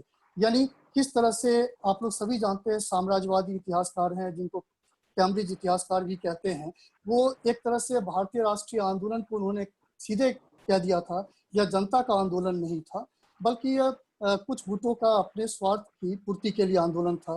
फिर आप लोग ये भी जानते हैं जो सब अल्टर्ड यानी जन आधारित इतिहास का अध्ययन, इस तरह की विचारधारा भी हमारे सामने आई और उसमें ये बात कही गई जो हम राष्ट्रीय आंदोलन का अगर अवलोकन करें तो उसमें एक तरफ आपके मतलब ये राष्ट्रीय आंदोलन के दो रूप थे, दो पहलू थे। एक है नीचे तबके का जनता का आंदोलन और दूसरा आपका अभिजात वर्ग का नकली आंदोलन। यानी इन सब के कॉन्टेक्स्ट में हमें देखना है भारत छोड़ो आंदोलन को। और तीसरी बात, जो राष्ट्रवादी इतिहासकार जो भी हैं वो उनका हमेशा ये मानना है जो भी आंदोलन हमारे रहे हैं वो राष्ट्रीय आंदोलन थे, वे हमारे राष्ट्रवादी चेतना के प्रतीक थे और उसमें वो जनता के आंदोलन थे। और अगर हम मार्क्सवादी इतिहासकार की भी चर्चा करें तो हर जगह उन्होंने इस तरह की बात की है जो आंदोलन में मुख्यतः बुर्जुआ वर्ग की भूमिका होती है। लेकिन यहाँ पे जो मार्क्सवादी इतिहासकार भारत में है उन्होंने बुर्जुआ वर्ग की तो बात कही है, लेकिन साथ ही साथ वो ये भी कहते हैं जो जनता की भूमिका भी उसमें थी उसको वो नज़रअंदाज नहीं करते हैं। तो एक तो सबसे पहले हमारे सामने ये बात थी जो हम अगर भारत छोड़ो आंदोलन को देखते हैं तो इन सब दृष्टिकोण के जरिए हमें से देखना चाहिए। दूसरा, एक दूसरे दृष्टिकोण से आपको याद होगा स्ट्रगल ट्रूथ स्ट्रगल, संघर्ष विराम संघर्ष, ये गांधी के जो आंदोलन थे उनके बारे में ये बातें कही गई। असहयोग आंदोलन में भी हमने देखा था, वहां पर इस तरह की चीज देखी थी, संघर्ष विराम संघर्ष। लेकिन सबसे ज्यादा हमने इसे आपको सविनय अवज्ञा आंदोलन में देखा था। तो लेकिन भारत छोड़ो आंदोलन में ये संघर्ष विराम संघर्ष का बहुत ज्यादा हम मौका नहीं देखते हैं, क्योंकि जैसा कहा गया 8 अगस्त की रात में ही हमारे सभी बड़े नेता गिरफ्तार हो चुके थे, तो उस तरह की बात बहुत ज्यादा नहीं आ पाई थी। और तीसरी एक इम्पॉर्टेंट चीज है तो देखिए ये बात निकल के आती है, जो अगर हम 1920 के गांधी को देखें तो 1920 में चौरी चौरा कांड हुआ और गांधी जी ने आंदोलन को वापस ले लिया। उसके बाद जब 1930 में सविनय अवज्ञा आंदोलन के दौरान 3 जगह आपका शोलापुर है और नॉर्थ वेस्ट फ्रंटियर प्रोविंस तथा चटगांव, इन सब जगह आपके हिंसक वारदातें हुई तो लोगों को लगा अब गांधी आंदोलन वापस ले लेंगे। लेकिन गांधी बहुत बड़े रियलिस्ट थे, गांधी जननायक थे, गांधी को चीजों के बारे में पता था, यानी वस्तु स्थिति से अवगत थे और उन्होंने कहा था ठीक है हिंसक वारदातें हुई है लेकिन गंगा नदी पवित्र है और इस तरह की छिटपुट जो हिंसक वारदातें हैं उसमें समा जाएंगी। तो गांधी ने वापस आंदोलन को वापस नहीं लिया था। और भारत छोड़ो आंदोलन, जब हम भारत छोड़ो आंदोलन के पास जाते हैं तो आप देखिए एक बहुत बड़ी बात है, गांधी ने वहां पर एक नारा दिया, डू और डाई, यानी करो या मरो। यह भी सत्याग्रह की पराकाष्ठा है, मतलब इसमें किसी को मारना नहीं है लेकिन अपने आप को एकदम मतलब उस जो उद्देश्य हमारा था वो अब क्लियर था। और जैसा कहा भी गया है पहले भी 1920 में जनता तैयार नहीं थी सत्याग्रह के लिए, लेकिन 1942 में जब जब गांधी जी गिरफ्तार हुए तो लोगों ने उनसे पूछा गया जब आप गिरफ्तार हो गए अब आंदोलन का क्या होगा। उन्होंने कहा बाकी नेता हैं अभी तो, लेकिन बाकी भी गिरफ्तार हो गए। तो तब ये कहा गया गांधी जी से जो कैसे, तो उन्होंने कहा जनता सत्याग्रह में प्रशिक्षित है, अब वे स्वयं के नेता हैं। यानी 1920 की जनता और 1942, ये हम अपने आप में एक महत्वपूर्ण परिवर्तन देखते हैं गांधी जी की रणनीति में। एक चीज मैं आपको और भी बता दूं, ये भारत छोड़ो आंदोलन के बारे में मैं 2-3 लोगों को कोट कर रहा हूँ। 31 अगस्त 1942 प्राइम मिनिस्टर चर्चिल थे, उन्होंने कहा इस तरह की बात कही जो 1857 के बाद ये सबसे ज्यादा आपका सीरियस रिबेलियन था जिसको हम लोगों ने इस छिपा रखा था, इसके महत्व को हम लोगों ने लोगों से छुपा रखा था मिलिट्री रीजन्स के कारण। चर्चिल जो उस समय प्राइम मिनिस्टर थे, उन्होंने राजा उस समय जॉर्ज 6 थे, जॉर्ज 6 को ये कहा, जो लगभग जितने भी ब्रिटिश लीडर हैं उनके दिमाग में ये बात आ गई है जो भारत को स्वतंत्रता देना पड़ेगा। और मुझे याद है जो 28 जुलाई 1942 में किंग जॉर्ज 6 ने अपने डायरी में लिखा था और जिसमें ये कहा था, जो लगभग सभी इस चीज को लेकर स्वीकार कर रहे हैं, जो भारत को अब स्वतंत्रता देना ही पड़ेगा, यानी स्वतंत्रता को हम रोक नहीं सकते हैं। अब एक इतिहासकार है आपके ज्ञानेंद्र पांडे, उन्होंने ये कहा, जब भारत छोड़ो आंदोलन के बारे में बात की उन्होंने कहा जो जैसे ये स्पॉन्टेनियस मूवमेंट था या ऑर्गेनाइज था, संगठित था, या दूसरी तरफ ये भी बात कही गई जो क्या ये केवल हिंसक विद्रोह था, और तीसरी बात यानी कांग्रेस की इसमें क्या भूमिका थी। अगर इस चीज को अगर आप देखें तो एक चीज तो क्लियर कट निकल के आ जाता है, जो ये केवल आपको स्पॉन्टेनियस मूवमेंट नहीं था, यह संगठित मूवमेंट था और आंदोलन जो कि हम लोग पहले भी देख चुके हैं किस तरह से गांधी की रणनीति थी, असहयोग से लेके सविनय अवज्ञा, और फिर आपको व्यक्तिगत सत्याग्रह जो 1940 का था और उसके बाद फिर 1942 का, यानी उसमें एक निरंतरता है। तो निरंतरता है तो ये कहना जो नहीं ये आंदोलन अपने आप हो गया था वह गलत है। दूसरी तरफ मैं ये भी एक चीज देख रहा हूँ, जैसे एक कहा गया जो इस विद्रोह में इसका दो स्वरूप था, यानी दो स्वरूप, यानी एक तरफ तो बहुत ऊंची जाति के किसान थे, उनका विद्रोह था, दूसरी तरफ ये भी कहा गया आपको जो उनके साथ जमींदार भी मिलकर के आंदोलन चला रहे थे, और साथ ही साथ आपके गरीब तबका, उन सब का भी ये आंदोलन था। तो उस तरह की बात भी कही गई है। एक चीज और भी आपका जो बात कही गई है उसमें हम देखते हैं जो दलित की भूमिका और औरतों की भूमिका, उसके बारे में बहुत ज्यादा चीजें बात नहीं की गई है। एक उड़ीसा पर एक काम किया गया था, उड़ीसा में ये कहा गया जो ये एंटी इंपीरियलिस्ट मूवमेंट था और यह शो करता है कांग्रेस लीडरशिप और लोकल लीडरशिप, यानी दोनों के बीच कितना बढ़िया संबंध था, और गांधी जी और कांग्रेस ने किस तरह से आंदोलन को चलाया और किस तरह से यानी जो ऊपर का तबका है, यानी आपको जो केंद्रीय एक तरह से लीडरशिप है और नीचे उन दोनों के बीच किस तरह का संबंध रहा है, ये बातें कही गई हैं उन चीजों में।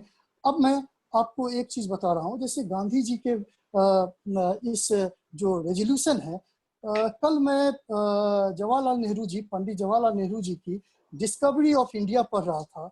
वहाँ पेज नंबर 530-31 पर उन्होंने क्विट इंडिया रेजोल्यूशन के बारे में बात की, क्विट इंडिया मूवमेंट रेजोल्यूशन।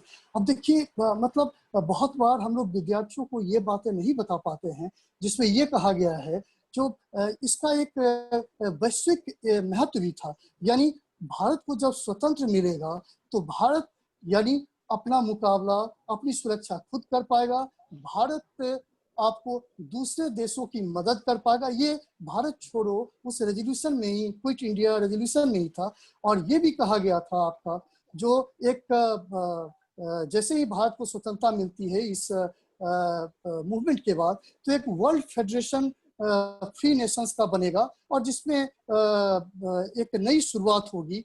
और साथ ही साथ उस समय उन्होंने, नेहरू जी ने ये भी लिखा, जो जब उस समय कांग्रेस के प्रेसिडेंट थे मौलाना अबुल कलाम आजाद जी और साथ ही गांधी जी, उन लोगों ने ये कहा था जो अब हम लोग क्या करेंगे, सबसे पहले वायसराय को अप्रोच करेंगे, उसके बाद जितने भी महत्वपूर्ण आपके लीडर्स हैं, विभिन्न जो महत्वपूर्ण देश हैं, उनको भी हम परसुएड करेंगे इस क्विट इंडिया रेजोल्यूशन को लेकर के। और साथ ही साथ इन्होंने ये भी कहा था जो इससे आगे बढ़कर हम लोग फिर जो भी एग्रेसर है, उस समय द्वितीय विश्व युद्ध का समय था, जो एग्रेसर हैं उन सबको हम लोग उनका मुकाबला करेंगे उस ढंग से। तो यानी भारत छोड़ो आंदोलन केवल यही नहीं था जो अंग्रेजों को भारत छोड़ना है, भारत को स्वतंत्रता चाहिए, बल्कि हमारा जो कांग्रेस का या गांधी जी का इस समय व्यापक दृष्टिकोण था और उस ढंग से उस चीज के बारे में सोचा गया और बात की गई, लेकिन इसका मौका ही नहीं मिला। जैसा कि आप लोग सभी जानते हैं 8 अगस्त की रात में ही लगभग सभी गिरफ्तार हो गए। एक चीज मैं आपको और ही बता दूं, क्विट इंडिया मूवमेंट, ये नारा जो है ये कांग्रेस नेता यूसुफ मेहराली के बारे में कहा जाता है, जो उन्होंने ही इस गांधी जी को ये नारा सुझाया था और गांधी जी ने फिर उसको ये स्वीकार किया। इसमें तो देखिए बहुत सारी चीजें हैं जो अहिंसा के इस अहिंसक आंदोलन में भी बहुत सारे लोग, सैकड़ों लोग मारे गए, लेकिन फिर भी यह लोगों में मतलब एकता भर गया। जैसा अभी चैनिका जी ने कहा था हिंदू महासभा के बारे में, हिंदू महासभा में भी विनायक दामोदर सावरकर जी थे, उस समय हिंदू महासभा के वो अध्यक्ष थे। उन्होंने एक लेटर लिखा था जिसमें उसका नाम था स्टिक टू योर पोस्ट, और उसमें स्टिक टू योर पोस्ट में कहा था जितने भी हिंदू महासभा के सदस्य थे उनको कहा था जो भाई आप अपने अपने पोस्ट के साथ जुड़े रहो, क्योंकि हमें भारत छोड़ो आंदोलन में कहीं भी नहीं ये करना है, उसमें नहीं भागीदारी लेनी है। लेकिन बाद में फिर इसमें जब देखा जो बहुत ज्यादा इसका महत्व है और इस तरह की बातें भी, तो वहां पर थोड़ा बहुत हम चेंज भी देखते हैं जो ठीक है इसमें भाग लिया जा सकता है। लेकिन उसके अलावा श्यामा प्रसाद मुखर्जी जी ने भी आपको क्विट इंडिया आंदोलन के बायकॉट के बारे में बात की थी। जो रियासत के जो बहुत सारे रियासत थे उन्होंने भी इसको अपोज किया था और सरकार का साथ दिया था। और हम देखते हैं कोई बहुत ज्यादा अंतर्राष्ट्रीय सपोर्ट भी हमें नहीं मिला था। जैसे चैनिका जी ने अभी कहा था गोवालिकर जी के बारे में, जो ये कहा था जो मतलब हम लोगों को यानी हिंदूज को कहा गया था जो ब्रिटिश मिलिट्री ऑर्डिनेंस फैक्ट्री में आप लोग इसको ज्वाइन कीजिए, इस तरह की बातें कही गई। लास्ट के 3-4 मिनट में मैं 2-3 बातें और कहना चाहता हूँ, उसके साथ ही मैं अपनी बातें पूरा करूंगा क्योंकि बहुत सारी बातें कही गई है। देखिए इस आंदोलन में 3 ब्रॉड फेज हमें देखने को मिलते हैं। सबसे पहला जो था वो बहुत ही ज्यादा मतलब मैसिव जिसको कहा जाता है, और ये बहुत ज्यादा हिंसक भी था और नेचुरल है, और इसके केंद्र शहर थे। तो अगर हिंसक होगा तो इसको बहुत जल्दी से दमन भी कर दिया गया था। इसमें हड़ताल थे आपके, बहुत जगह इस ये क्लास भी हुए थे, पुलिस आर्मी द्वारा दमन भी हुआ था।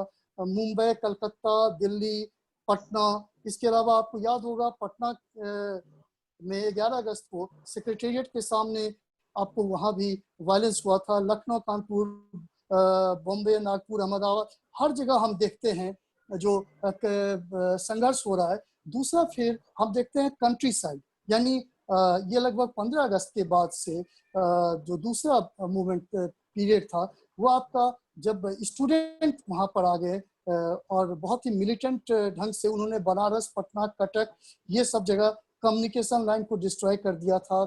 और बहुत जगह हम किसान विद्रोह को भी देखते हैं। आप सबों को पता होगा जो बहुत जगह समानांतर सरकारों की भी स्थापना हुई, मिदनापुर में, महाराष्ट्र में, कर्नाटक, उड़ीसा, मतलब समानांतर राष्ट्रीय सरकार। ये एक बहुत महत्वपूर्ण बात है इस आंदोलन के बारे में।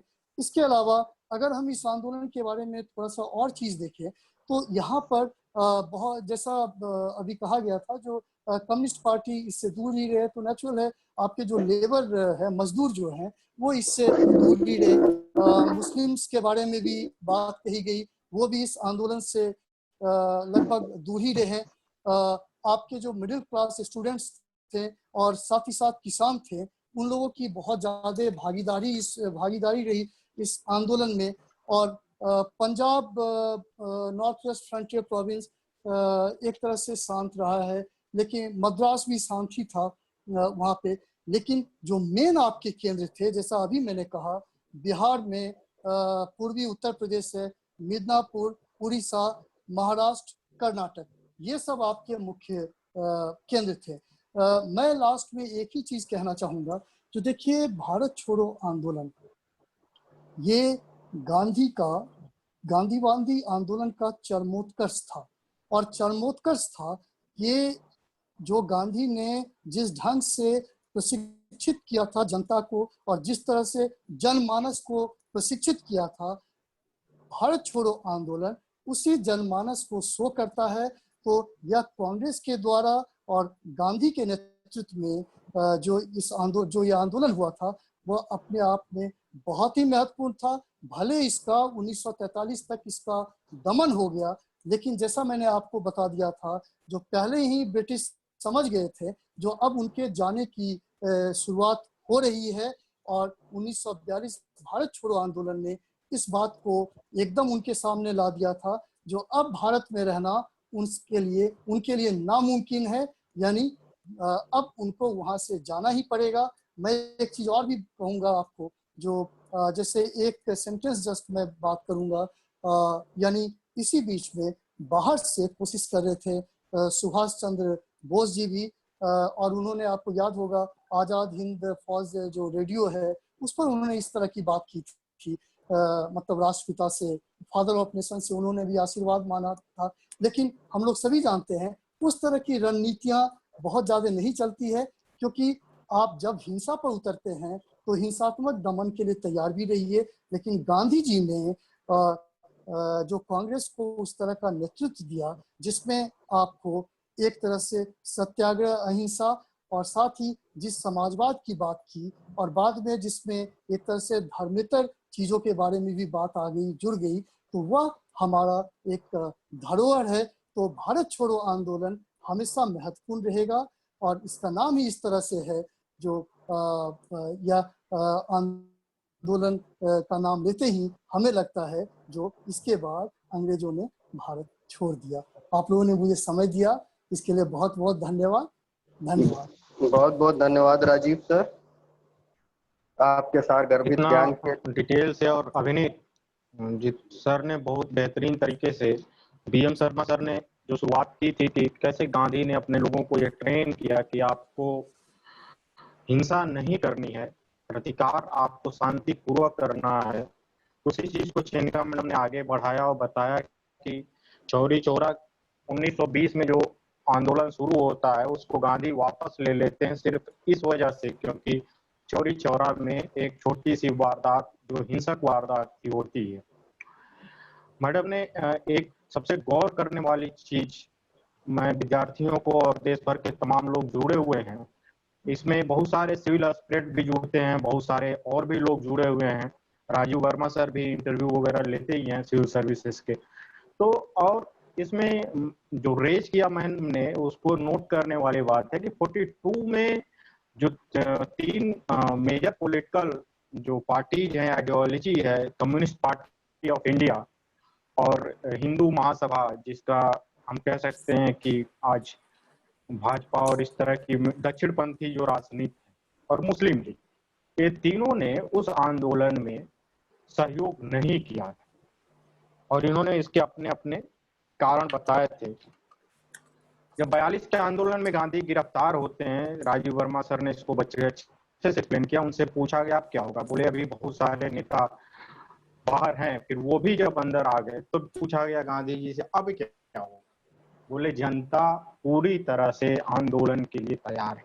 तो कई बार ये जो प्रश्न उठता है कि गांधी ने 42 में नारा क्यों दिया, करो या मरो का, गांधी उस दिन का इंतजार कर रहे थे, धीरे धीरे जनता को प्रशिक्षित कर रहे थे और किए भी। इस कार्यक्रम में हम लोग सर्टिफिकेट भी देते हैं ऑनलाइन जो पार्टिसिपेशन करने वाले हैं, लेकिन हम बार बार आपसे आग्रह कर रहे हैं कि सर्टिफिकेट देते समय हम यह ध्यान रखते हैं कि किसका वीडियो ऑन है और वो रिंग में, क्योंकि बहुत सारे लोग केवल अपना एंट्री करके और कहीं मतलब प्रोग्राम में बहुत एक्टिवली नहीं होते हैं, तो उस तरह के लोगों को नहीं दिया जाता सर्टिफिकेट। तो मेरा बार बार आपसे आग्रह है कि आप अपना वीडियो ऑन रखें, और अगर आप अपने मोबाइल से या लैपटॉप से एंट्री किए हैं तो आप चेक कर लें, आपका नाम नहीं दिखा रहा है। इस कार्यक्रम को सफल बनाने के लिए हम लोग को सतीश राज सर का लगातार आशीर्वाद और सहयोग मिल रहा है, और ये मुझे लगता है कि बहुत ही न्यूनतम खर्च पर होने वाला राष्ट्रीय सेमिनार है, प्रोग्राम्स हैं। इसमें त्रिपुरा से लेकर के हिमाचल से, राजस्थान से, बम्बई से, तमाम जगहों के स्टूडेंट सेक्रेटरी हमारे एक्टिव हैं। त्रिपुरा से प्रिंस हैं, कलकत्ता से मीर अली हैं, बनारस से दीपक हैं, इलाहाबाद से अभिनीत हैं, छत्तीसगढ़ से अंकित हैं, दिल्ली से कमलजीत और देवर्धन, ये दोनों लोग बहुत ही ज़्यादा एक्टिव हैं। मैं कमलजीत को कहूँगा कि आप 2 मिनट में अपनी बात रखिए और इसके बाद राय सर आगे की कार्यवाही को जारी करेंगे। कमलजीत कमलजीत कमलजीत अनम्यूट करो अपने को। कमलजीत कमलजीत जी सर, मेरी वॉइस आ रही है? जी पहले तो सर मेरी तरफ से सभी मैं थोड़ा लेट हो गई, कनेक्शन की प्रॉब्लम हो गई थी। और जितना मैंने सुना, भारत छोड़ो आंदोलन करो या मरो का नारा जो था वो सभी हम जानते हैं, इतिहास हम सब पढ़कर आए हैं। करो या मारो का नारा जो था, जिसकी वजह से हम ये कह सकते हैं कि सच्ची स्वाधीनता हमें वहीं मिल गई थी जब हमने सोच लिया था कि अब अंग्रेजों को हमें अपने देश से बाहर निकालना है। गांधी जी के आंदोलन को हम एक तरीके से देख सकते हैं कि वो जन जन को आंदोलन बनता गया। क्यों? क्योंकि उन्होंने हर तबके को इस आंदोलन का हिस्सा बनाया। दूसरा सबसे महत्वपूर्ण, जब क्रिस मिशन विफल हो गया भारत में, तो ये बहुत ही एक सीधा कह सकते हैं कि नजरिया था कि अब अंग्रेजों को भारत छोड़ना पड़ेगा। और क्रिस मिशन विफल होने के बाद ही अंग्रेजों को समझ आ गया था कि उनका भारत में रहना बहुत मुश्किल होगा। साथ ही सिंगापुर, माया और बर्मा में जो हार हुई अंग्रेजों की, उससे गांधी जी के मन में भी ये आ गया था कि अब अंग्रेज भारत की रक्षा नहीं कर सकते, तो अब हमें इनको यहाँ से भेजना है और इनके देश वापस भेजना है। इसीलिए नारा लगाया गया कि अंग्रेजों भारत छोड़ो। और साथ ही स्वशासन की जो धारणा थी वो वहीं से जन्म लेती थी।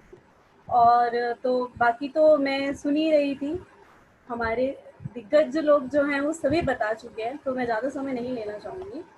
और माफ़ी मांगूंगी आज के लिए कि मैं थोड़ा सा टेक्निकल प्रॉब्लम की वजह से थोड़ा लेट हो गई और वेलकम नहीं कर पाई, पर फिर भी मैं आप सभी का स्वागत करती हूँ आज के प्रोग्राम में हमारा साथ देने के लिए। और बाकी प्रमोद सर आप बताएं यहाँ पे। कंटिन्यू कर राय सर। देववर्धन आप डाल दो, लिंक डाल दो सर्टिफिकेट का। राय सर से अनुरोध है, राय सर कंटिन्यू करिए। धन्यवाद प्रमोद जी। अभी आपने 3 विद्वानों को सुना। जो पैनल बनाया था प्रमोद जी ने, वो 3 के साथ मुझे भी रखा था। उसमें बहुत सारी बातें इंडियन नेशनल कांग्रेस की हिस्ट्री पे मैंने आपसे बात की थी, तो भारत छोड़ो आंदोलन के संदर्भ में भी उस समय की थी। इस बीच हमारे साथ देवेंद्र परमार भी जुड़े हुए थे। डॉक्टर देवेंद्र परमार, उनका भी मैं स्वागत करता हूँ आरजेएससी की तरफ से, वो धौलपुर से। और अभी ये बात आ रही थी कि और भी जो धाराएं थी, गांधी जब 8 अगस्त को संबोधित कर रहे थे कांग्रेस को, तो केवल कांग्रेस को नहीं संबोधित किया उन्होंने, देश भर से जुटे और देश भर में फैले कांग्रेस के कार्यकर्ताओं और अपने स्वयंसेवकों को ही नहीं संबोधित किया था, सारे देश को एक तरह से संबोधित किया था। क्योंकि गांधी सबकी इच्छा के केंद्र में, और इसी की वजह से बहुत के निशाने पर भी गांधी थे, और जिन लोगों के निशाने पे गांधी थे, ऐसी जो फोर्सेस उस मूवमेंट के मुखार थे, उन फोर्सेस को भी गांधी ने संबोधित किया था। उन्होंने 8 अगस्त का जो उनका भाषण कांग्रेस का 7 और अगस्त की आईसीपी का जो अधिवेशन था मुंबई में, उसमें 8 अगस्त को राष्ट्रव्यापी सत्याग्रह का संकल्प पारित हुआ। उसके पहले भी और उसके बाद भी गांधी का ऐतिहासिक भाषण हुआ था, तो उसमें उन्होंने हिंदू महासभा को भी संबोधित किया, मुस्लिम लीग को भी, कम्युनिस्टों को भी, और ब्रिटिश सरकार को भी, ब्रिटिश और अमेरिकी अखबारों को भी, और युद्ध में जो मित्र राष्ट्र थे और धुरी राष्ट्र थे उनको भी संबोधित किया। तो भारत जो पक्ष था, साफ साफ उन्होंने सबको आंदोलन किया, और जो लोग उसमें सहमति के साथ आए उनको स्वार्थ के ये जो विरोध पक्ष थे आंदोलन की, भारत बड़ी उत्तेजक थी, बड़ी आमक थी के प्रति, लेकिन गांधी ने बड़े ढंग से, शालीन से, बड़े लेकिन बहुत भावशाली ढंग से उनको एड्रेस किया उसमें। और केवल ये भाषा कौशल नहीं था गांधी का अगस्त का वो ऐतिहासिक भाषण, बल्कि वो उनके जीवन की जो संपूर्ण सनत, जो तपश्चर्या थी उनकी, उससे उपजा जो आत्मबल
राज सर की आवाज नहीं आ रही है?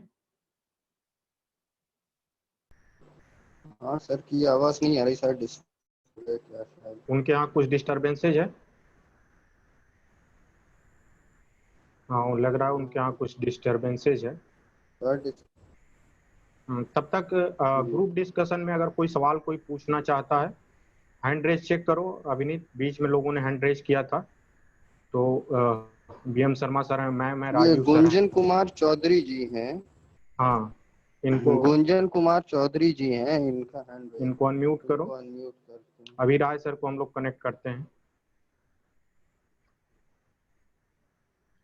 कंटिन्यू गुंजन करिए जी सर। खुद को अनम्यूट करिए। शर्मा सर को भी अनम्यूट करो, मैम को भी अनम्यूट करो, सारे स्पीकर को अनम्यूट करो, राजीव सर को करो।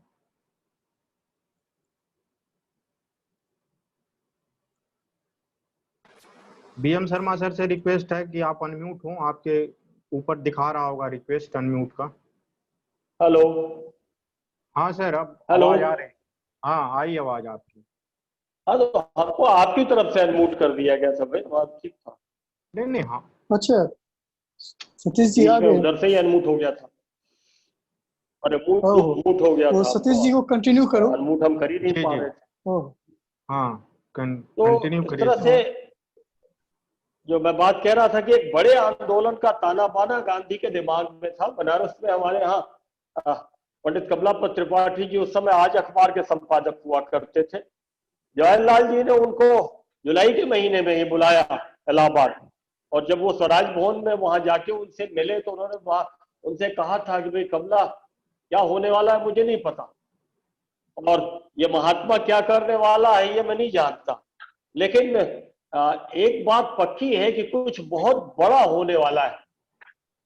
कुछ बड़े संघर्ष का ताना बाना उस महात्मा के दिमाग में है। इसलिए तुम्हारे अखबार की पहुंच जहां तक है बिहार के पश्चिमी जिलों में, पूरे उत्तर प्रदेश में, लोगों को मानसिक रूप से तैयार करके रखो एक बड़े संघर्ष के लिए। और लौट करके उन्होंने जितने दहकते हुए अग्रलेखों की ज्वाला आज अखबार के माध्यम से स्वतंत्रता की महादेवी को आवाहित करके उसके गले में पहनाई थी, वो हिंदी पत्रकारिता की अक्षय निधि कहे जा सकते हैं वो अग्रलेख। और उसका परिणाम था कि आपको जितने शहीद स्मारक सन 42 के पूर्वी उत्तर प्रदेश के सभी जिलों में मिलेंगे, उतने और कहीं देश में नहीं मिलेंगे। बहुत बड़ा अखाड़ा बना ये ईस्ट यूपी उस लड़ाई का। गांधी को उस समय आंदोलन के पहले बिल्कुल पूरी प्रिपरेशन थी। गांधी को आंदोलन के पहले एक चिट्ठी मिली थी, उनको कुछ लोग चिट्ठियां लिखते रहते थे और उसके जवाब गांधी देते रहते थे उनको। और उस चिट्ठी में किसी चिट्ठी लिखने वाले ने उनको कहा था कि आप जिस तरह से आग लगा के चुपचाप बैठे हुए हैं, तो ये क्या वैसे ही नहीं है जैसे रोम जल रहा था और नीरो बंशी बजा रहा था। गांधी ने वो पूरा का पूरा पत्र उसका हरिजन में छापा और कहा कि मुझे अगर दिया सलाई लगानी ही पड़ी और वो सीलन वाली नहीं हुई, तो आप देखेंगे, आप विश्वास रखें कि गांधी उस आग में जलता हुआ दिखाई देगा। और उन्होंने उसमें यह भी लिखा उसको कि हमारे हुक्मरान स्कूली बच्चों को समूह गान गवाते हैं कि अंग्रेज कभी गुलाम नहीं बनेंगे, पर हम जो हिंदुस्तानी गुलाम है वो अब किस मुंह से गान को गाएं। यानी गांधी का पुख्ता विश्वास था कि अब आम पक चुका है, थोड़ा सा करने से डाली से गिरेगा। इसलिए गांधी ने निर्णायक संघर्ष का बिगुल जाया 8 अगस्त के अपने भाषण में।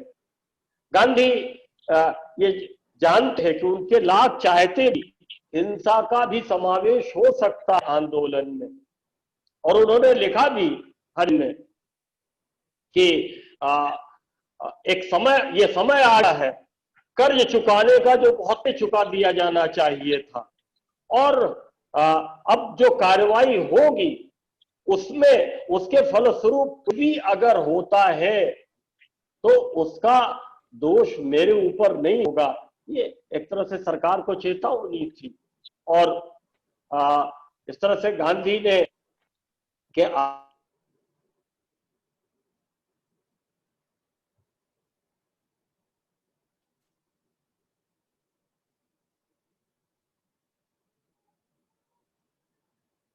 फिर उनका वॉइस चला गया। पाकिस्तान में, एक सेकेंड आप होल्ड करें।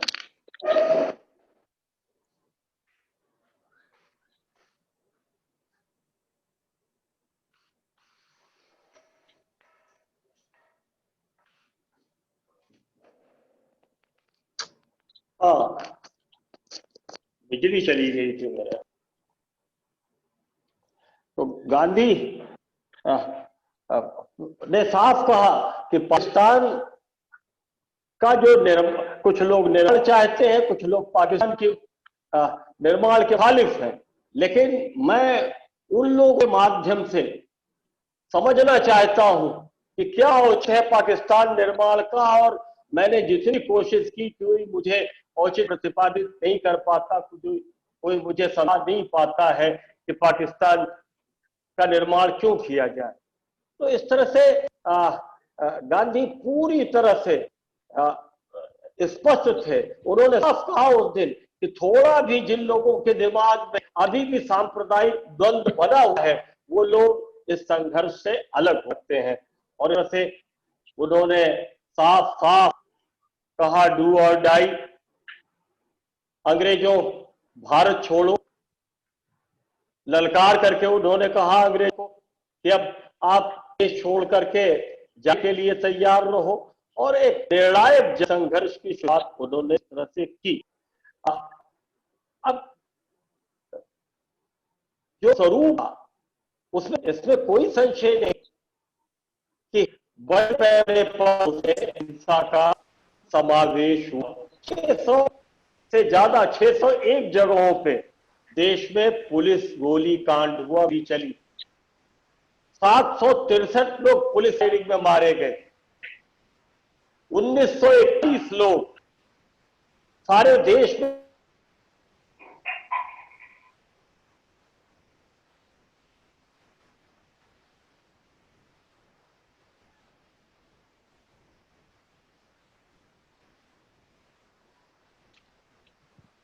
सेना की फायरिंग में घायल हुए। हवाई जहाज से भी ऐसी भी घटना हुई कि हवाई जहाज से फायरिंग की गई, और ऐसी घटना में भी 5 लोग मारे गए थे। जो जन कार्रवाई सारे देश में चली, 208 थाने पूरे देश में क्षतिग्रस्त हुए थे, 749 सरकारी भवन क्षतिग्रस्त थे, 273 निजी भवन क्षतिग्रस्त हुए, 666 जगहों पर विस्फोट की घटनाएं हुई, 714 राजमार्गों पर तोड़फोड़ हुई, जिससे आवागमन से जो सैन्य बल है वो न हो सके। 173 इलाकों में देश में सामूहिक जुर्माने लाए गए, 2562 लोगों को करोड़ों की सजा सुनाई गई, 60,000 लोगों की गिरफ्तारियां देश में हुई। स्थानीय अधिकारियों के अधिकार हल कर लेने की 108 घटनाएं दर्ज की गई। बलिया 7 दिन आजाद रहा। चित्तू पांडे कलेक्टर पर बैठे थे बलिया में, 7 दिन बाद सेना आई है, और फिर उसने जब रिपोर्ट भेजी तो उसने लिखा बलिया इज रिकैप्चर्ड। 7 तक बलिया आजाद रहा, सतारा आजाद रहा, मिदनापुर की वही स्थिति थी। रेलवे में बड़े पैमाने तोड़ फोड़ हुई। रेलवे स्टेशनों में 382 रेलवे स्टेशनों में आग लाई गई, तोड़ फोड़ हुई। हमारे शहर तो बनारस हिंदू यूनिवर्सिटी के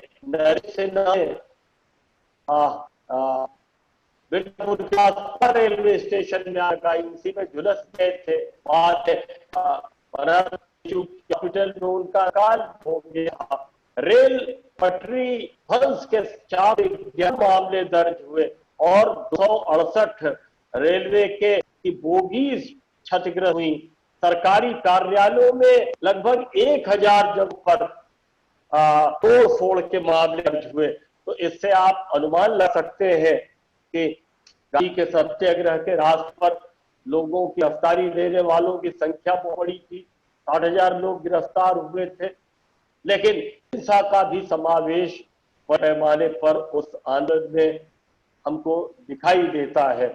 लेकिन गांधी जी ने 1922 की चौरी चौरी की बात जो सैनिका जी कह रही कि उस समय जिस तरह से मूवमेंट को डोन किया, उस तरह गांधी ने सन 42 के मूवमेंट को डिसोन किया, क्योंकि गांधी जानते थे कि माकूल समय है, इसीलिए उन्होंने निर्णायक संघर्ष का आह्वान किया था, डू और डाई की बात कही थी मुल्क के लोगों से। और अंग्रेजों को साफ साफ निकाल के कहा था वो आपको भारत छोड़ना पड़ेगा।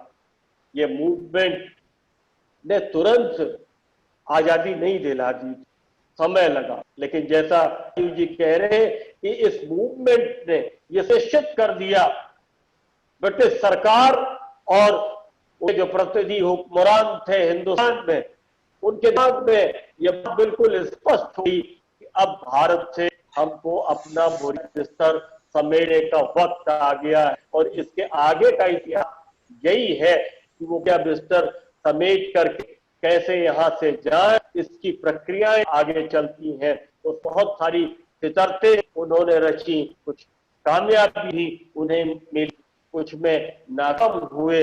उन्होंने सबको सारी पुरानी रियासतों को घोषित कर दिया, उसमें नाकाम हुए। लेकिन सांप्रदायिक आधार पर पाकिस्तान का निर्माण करने की उनकी जो शुरू से 20वीं शताब्दी के पहले दशक से जो नीति ली आ रही थी, डालो और राज करो, वो सफल होती है। तो ये भारत छोड़ो आंदोलन एक निर्णायक आंदोलन साबित होता है भारतीय स्वतंत्रता संग्राम का, भारतीय स्वतंत्रता संघर्ष का, जिसने देश के लिए आजादी के द्वार खोले। अब इसी के साथ अपनी वाणी विराम देता हूं और कुछ शिक्षक गण भी और जुड़े हुए हैं, सुवालाल जी हैं, शिवा जी हैं, जया जी हैं और देवाशीष जी हैं। मैं आमंत्रित करूंगा कि वो कोई टिप्पणी संक्षेप करना चाहे तो बाद फिर विद्यार्थियों के प्रश्न उत्तरित कर लेंगे। देवाशीष मुखर्जी, देवाशीष जी सुन रहे हैं? सर फोन म्यूट करो, अपने नाम से ही है ना? देवाशीष जी को अनम्यूट कर दीजिए। छत्तीसगढ़ कोऑर्डिनेटर हमारे रायपुर महंत कॉलेज के प्रिंसिपल हैं वहाँ। नोकिया करके, जीमेल करके, कैसे अब कितनी बार कहने के बाद भी लोग नहीं रिनेम कर रहे हैं अपने, तो बताइए प्रॉब्लम होती है खोजने में। देवाशीष जी है ना अभी? अंकित म्यूट करो अपने को। सुवालाल जांगू जी निजाम से, आप नाम बता दीजिए, उन सब लोगों को एक एक करके अनम्यूट किया जा रहा है, तब तक एक आध कोई प्रश्न ले लीजिए। डॉक्टर सुवालाल जांगू, देवाशीष मुखर्जी, डॉक्टर जया वर्मा जी हैं, डॉक्टर शिल्पा दीक्षित जी हैं।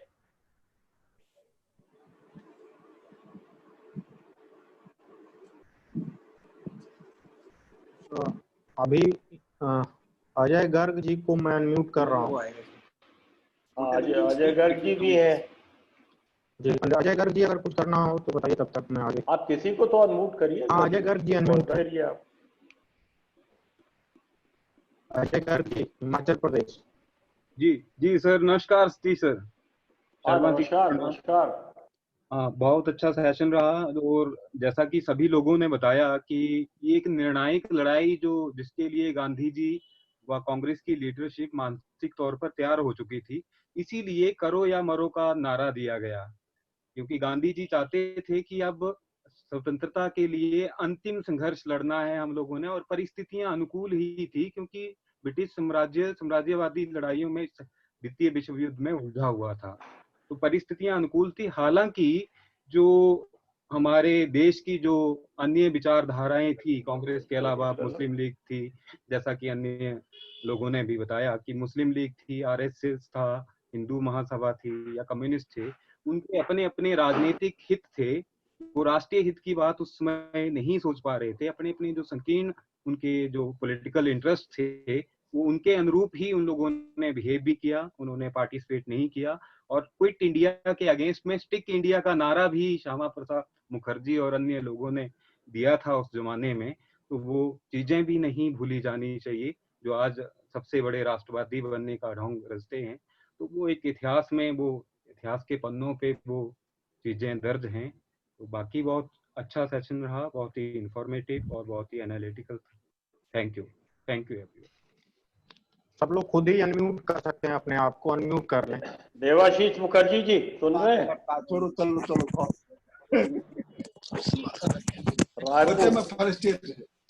नहीं वो है नहीं, मुझे लग रहा है। हाँ तो नहीं है वो। नहीं है डॉक्टर जया वर्मा जी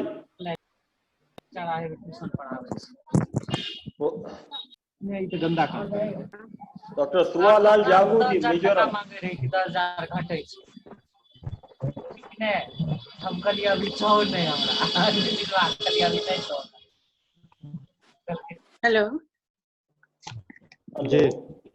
हाँ जी, नमस्कार सर। बहुत ही वाइब्रेंट सेशन था और बहुत ही इंफॉर्मेटिव और बहुत ही अच्छा इंसाइट सारे ने दिया और सबके लिए बहुत अच्छा, स्टूडेंट्स के लिए तो पर्टिकुलरली बहुत ही अच्छा था।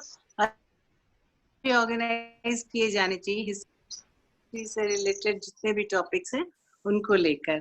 एक सर बात मैं ये पूछना चाहती थी क्विट इंडिया से रिलेटेड कि गांधी जी ने से पूछा गया था कि वे there has been any change in me after the quit India movement. तो क्या ऐसा था कि गांधी जी में कोई परिवर्तन आया था इस मूवमेंट के दौरान? जो अर्लियर मूवमेंट्स थे इनके उनके परिप्रेक्ष्य में क्या कुछ बदलाव हमें देखने को मिल रहा है क्या? गांधी जी की विचारधारा में उनके फंडामेंटल नोशंस जो थे उन सब को लेकर कुछ बदलाव देखने में मिलता है क्या सर? सतीश सर। गांधी जी ने जी इंडिपेंडेंस के बाद अपने को एक तरह से आप कह सकती है कि उसके बाद की जो जिम्मेदारियां थी उससे अपने को अलग कर लिया था। तो गांधी जी ने कहीं ना कहीं ये माना था कि वो वार टाइम लीडर है। गांधी जी का जो 8 अगस्त का भाषण था उसमें बहुत स्पष्ट रूप से कि उन्होंने आजादी की बात तो की ही थी, लेकिन आजादी बाद की बात भी कही थी। केवल राजनीतिक सत्ता पा लेने से सब कुछ नहीं होगा, यानी उसे शेप भी देना पड़ेगा।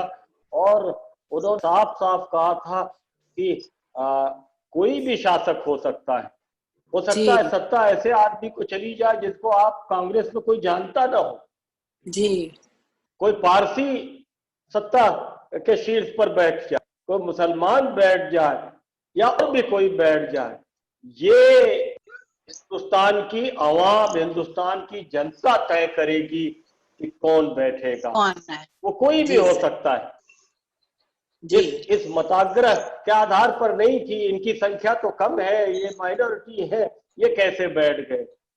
जनता की आकांक्षा से, जनता के समर्थन से कोई भी बैठता है, तो इसका मतलब साफ था कि एक डेमोक्रेटिक स्ट्रक्चर उसके बाद खड़ा होगा। ये गांधी के दिमाग में स्पष्ट था बिल्कुल। और संविधान सभा बनी तो संविधान सभा बनते समय नेहरू और पटेल दोनों हरिजन बस्ती में बिरला मंदिर के पीछे गांधी पास गए तो कहा था कि बापू जेनिंग्स को बुलाना पड़ेगा। बोले क्यों? तो बोले वो ड्राफ्ट बनना है कॉन्स्टिट्यूशन का, कोई एक्सपर्टाइज चाहिए। यद्यपि उससे पहले एक राव कमेटी बनी थी, उस राव कमेटी ने काफी कुछ ड्राफ्टिंग काम कर दिया था। उसी ड्राफ्ट को फिर आगे की स्पेशल जो ड्राफ्ट कमेटी संविधान सभा की बनी उसने आगे बढ़ाया था। तो नेहरू ने पूछा कि आप बताएं, तो उन्होंने कहा डॉक्टर बी आर अम्बेडकर है, बना करके और बी आर अम्बेडकर को दायित्व मिला, संविधान बना। तो गांधी ने एक डेमोक्रेटिक स्ट्रक्चर जो का एक सपना देखा था, उसके मुताबिक दुनिया का सबसे बड़ा लोकतंत्र साकार होता है। और गांधी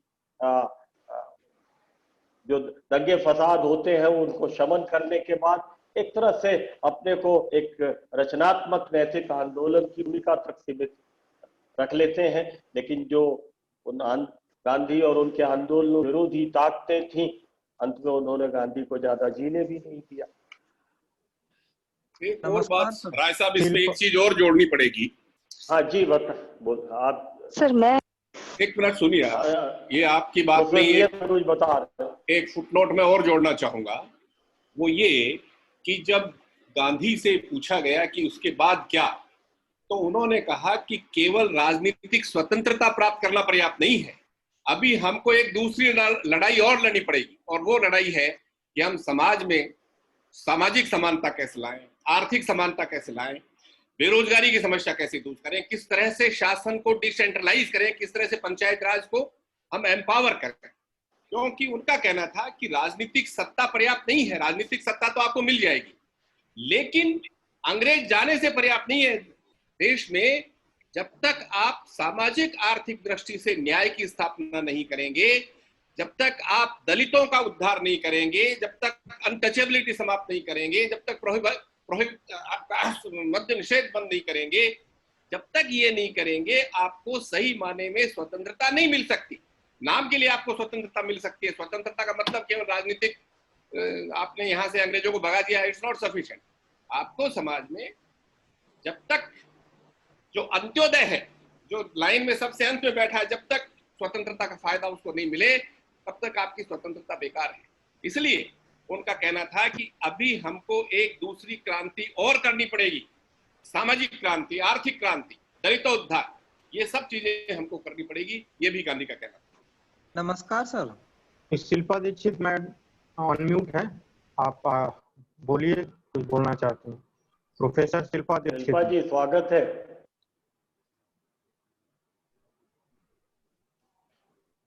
आवाज आ रही ना शिल्पा दीक्षित मैम?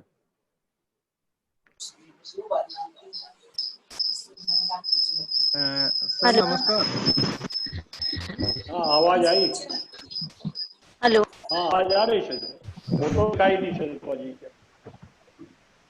आवाज नहीं, हम लोगों को मिल रही है आपकी आवाज, आप बोलिए।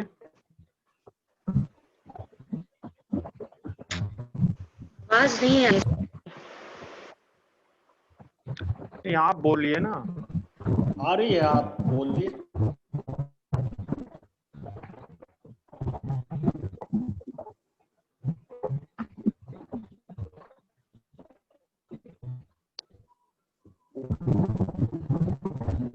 आप कुछ बोलिए, हम सब आपको सुन पा रहे हैं। और कोई कुछ पूछ रहा? चंद्रशेखर अधिकारी जी हैं। सर नमस्कार। हेलो बोलिए। हेलो। हाँ हाँ आवाज आई। चंद्रशेखर जी बोलिए। Sir first of all thank you much for such a beautiful lecture. It was really wonderful. लेकिन मैं बस जितने भी सीनियर हैं जिन्होंने, मैं उसमें सिर्फ दो बात यहाँ पर ऐड करना चाहूँगी। 1942 quit India movement and slow do और डाई, ये डेफिनेटली, क्योंकि गांधी समझ चुके थे दैट इंडिया इतना इक्विप, इतना तैयार हो चुका है कि वो ब्रिटिश के साथ लोहा ले। लेकिन यहाँ दो चीजें थी, वो मैं थोड़ा सा बोल रहूंगी आपसे। गांधी की mass mobilisation, the mass mobilisation tricks of Gandhi ji, उनको पता था जनता को किस तरीके से मोटिवेट करना है, और ओवर द इयर्स अपने अलग आंदोलनों के द्वारा जनता को मोटिवेट किया, और finally 1942 movement was the culmination of the mass mobilisation Gandhi ji. और Gandhi ji is a great strategist, जैसे बेन शर्मा सर ने, वो इस तरीके से मानती हूँ दैट प्रेशर फ्रॉम बिलो, कोई भी चीज अगर आए तो नीचे से आनी चाहिए, जनता जब वो उसका बेस होनी चाहिए, तो जब हमें ताकत और हौसला मिलती है तो हम किसी भी तरह का जब आंदोलन करने के लिए तो वो डेफिनेटली सक्सेसफुल होता है। और उसकी कल्मिनेशन जो है वो एक इतिहास रचती है, जो गांधी जी के समय में 1942 क्विट इंडिया मूवमेंट। इन्हीं सब बातों को कहने के बाद मैं सभी गुरुजनों को प्रणाम करते दूंगी। बहुत बहुत धन्यवाद। सर नमस्कार। धन्यवाद मैडम। हाँ गुंजन जी कुछ पूछना चाह रहे हैं? चंद्रशेखर जी बोलिए। सर मैं गुंजन बोलना चाहता हूँ।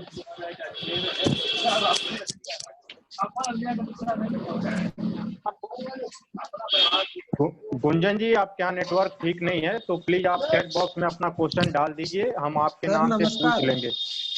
नमस्कार सर। गुंजन जी, हाँ सर नमस्कार।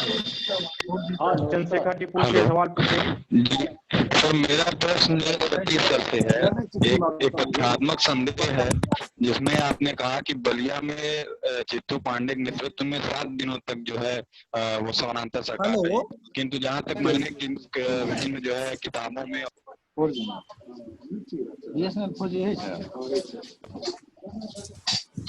सर इनका फैक्चुअल क्वेश्चन है, कुछ ऐसा नहीं है। ये इनका ये कहना है कि 7 दिन से ज्यादा थी वहाँ पे government. Rai sir what a programme sir. Rai sir नहीं है उनके, है ना, ये किसी बुक में पढ़े गिरफ्तार हो गए। क्या? हाँ, किस रेफरेंस क्या है? जब आप बोल रहे हैं कि 7 दिन से ज्यादा है, कहाँ से रेफरेंस बताइए, क्योंकि हम लोगों नहीं, हम लोगों ने भी साथ ही कैप्चर करने में समय लगा कि चित्तू पांडे 7 दिन बाद गिरफ्तार हो गए।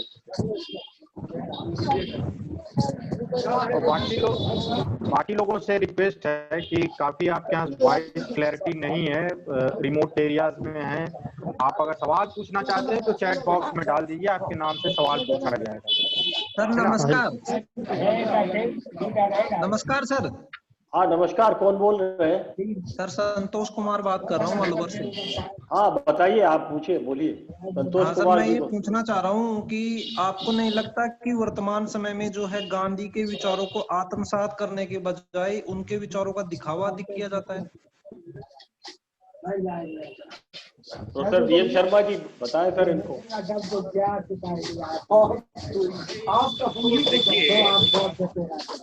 ये सामान्यतः हर समाज की प्रॉब्लम है। ये गांधी तो शाश्वत है, गांधी के विचार शाश्वत है। गांधी के विचारों से न केवल हमने स्वतंत्रता मिली, दुनिया के राष्ट्रों को स्वतंत्रता मिली है। आज चाहे गांधी का दिखावा कर रहे हैं लोग, लेकिन गांधी का दिखावा करना पड़ रहा है और शासन चला रहे हैं उसके आधार पर। ये गांधी की बहुत बड़ी विजय भाई। सर मैं एक बात पूछना चाह रहा हूँ। गांधी का नाम लिए बिना आप शासन नहीं चला सकते। गांधी शासन चला। सर मेरा सवाल इतना सा है कि गांधी के विचारों को जन जन तक पहुंचाने में और वास्तव में उनको जीवन में उतारने में युवाओं की क्या भूमिका हो सकती है, संक्षेप में बता सकते हैं? एक्चुअली गांधी पे हमारा देखिए लेक्चर हो चुका है। ये लेक्चर है क्विट इंडिया मूवमेंट पे। आप गांधी को सवाल आ गया, प्रमोद जी तो जवाब देने दीजिए ना, सब कर रहे हैं। DM शर्मा जी जवाब देंगे। नहीं तो टॉपिक से रिलेटेड युवाओं का रोल क्या हो सकता है?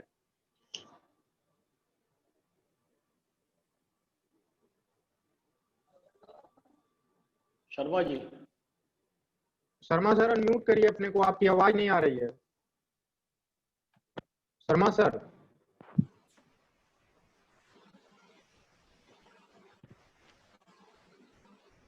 देखिए गांधी के, हाँ सर अब आ रही है जी जी। देखिए, किसी भी समाज का जो बैकबोन है वो युवा होता है, और हम बहुत सौभाग्यशाली हैं कि हमारा देश अभी युवाओं का देश है, और ये स्थिति बहुत वर्षों तक चलनी है। अभी प्रॉब्लम कहाँ आ रही है कि हमारा युवा दिग्भ्रांत है, हमारा युवा बेरोजगार है, उसको एक दिशा नहीं मिल रही। इसलिए उसकी पहली प्राथमिकता यह है कि वो किस तरह से रोजी रोटी को अपना आधार बनाए। तो इसलिए हर सरकार का दायित्व है कि पहले युवाओं को, क्योंकि ये युवा हमारे लिए वरदान साबित हो, इसके लिए एक ठीक से उनके लिए व्यवस्था सोची जाए। उसके लिए शिक्षा व्यवस्था इस तरह की हो कि जिससे कि वो रोजगार प्राप्त कर सके, रोजगार के साथ साथ अपना स्वयं का पैरों पे खड़ा हो सके। तो गांधी इस बात का आह्वान करते हैं कि हमको या हमारे युवाओं को स्वयं को इस तरह के काम देखने होंगे जिससे समाज का विकास में वो अपना योगदान दे सकें, जिससे वो अपना विकास कर सकें, अपने परिवार का विकास कर सकें, समाज का विकास कर सकें। इसलिए आवश्यकता इस बात की है कि हमारे यहाँ अभी जो एक इस तरह की सर्वमान्य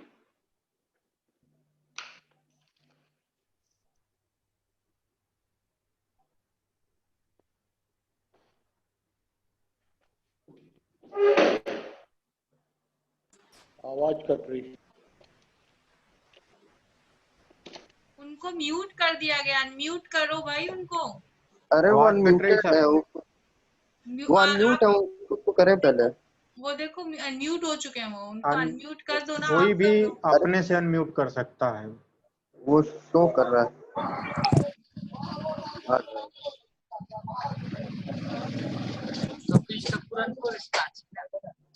हेलो सर। हाँ बोलिए, दूसरा सवाल ले लीजिए। हेलो। हाँ शकील भाई। सर नमस्ते। शकील जी। हेलो। जी जी सर। नमस्कार, कैसे हो भाई? नमस्कार।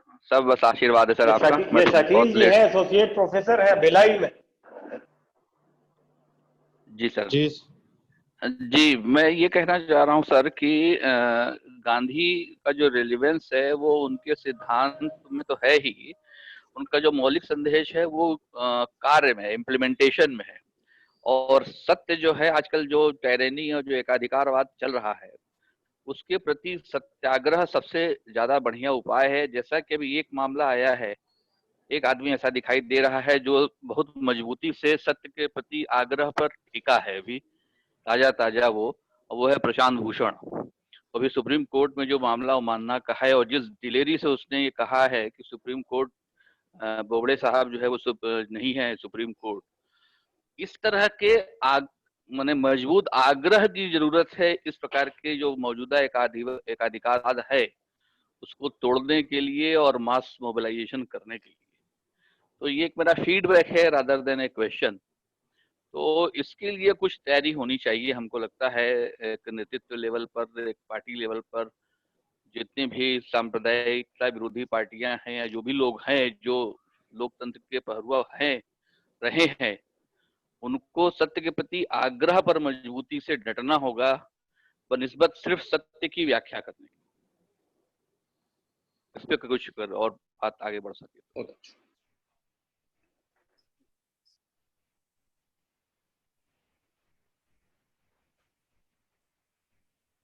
सर बीएम शर्मा जी उत्तर देंगे? ठीक है, तो अच्छा पॉइंट है, होना ही चाहिए, इसमें कोई दो राय नहीं है।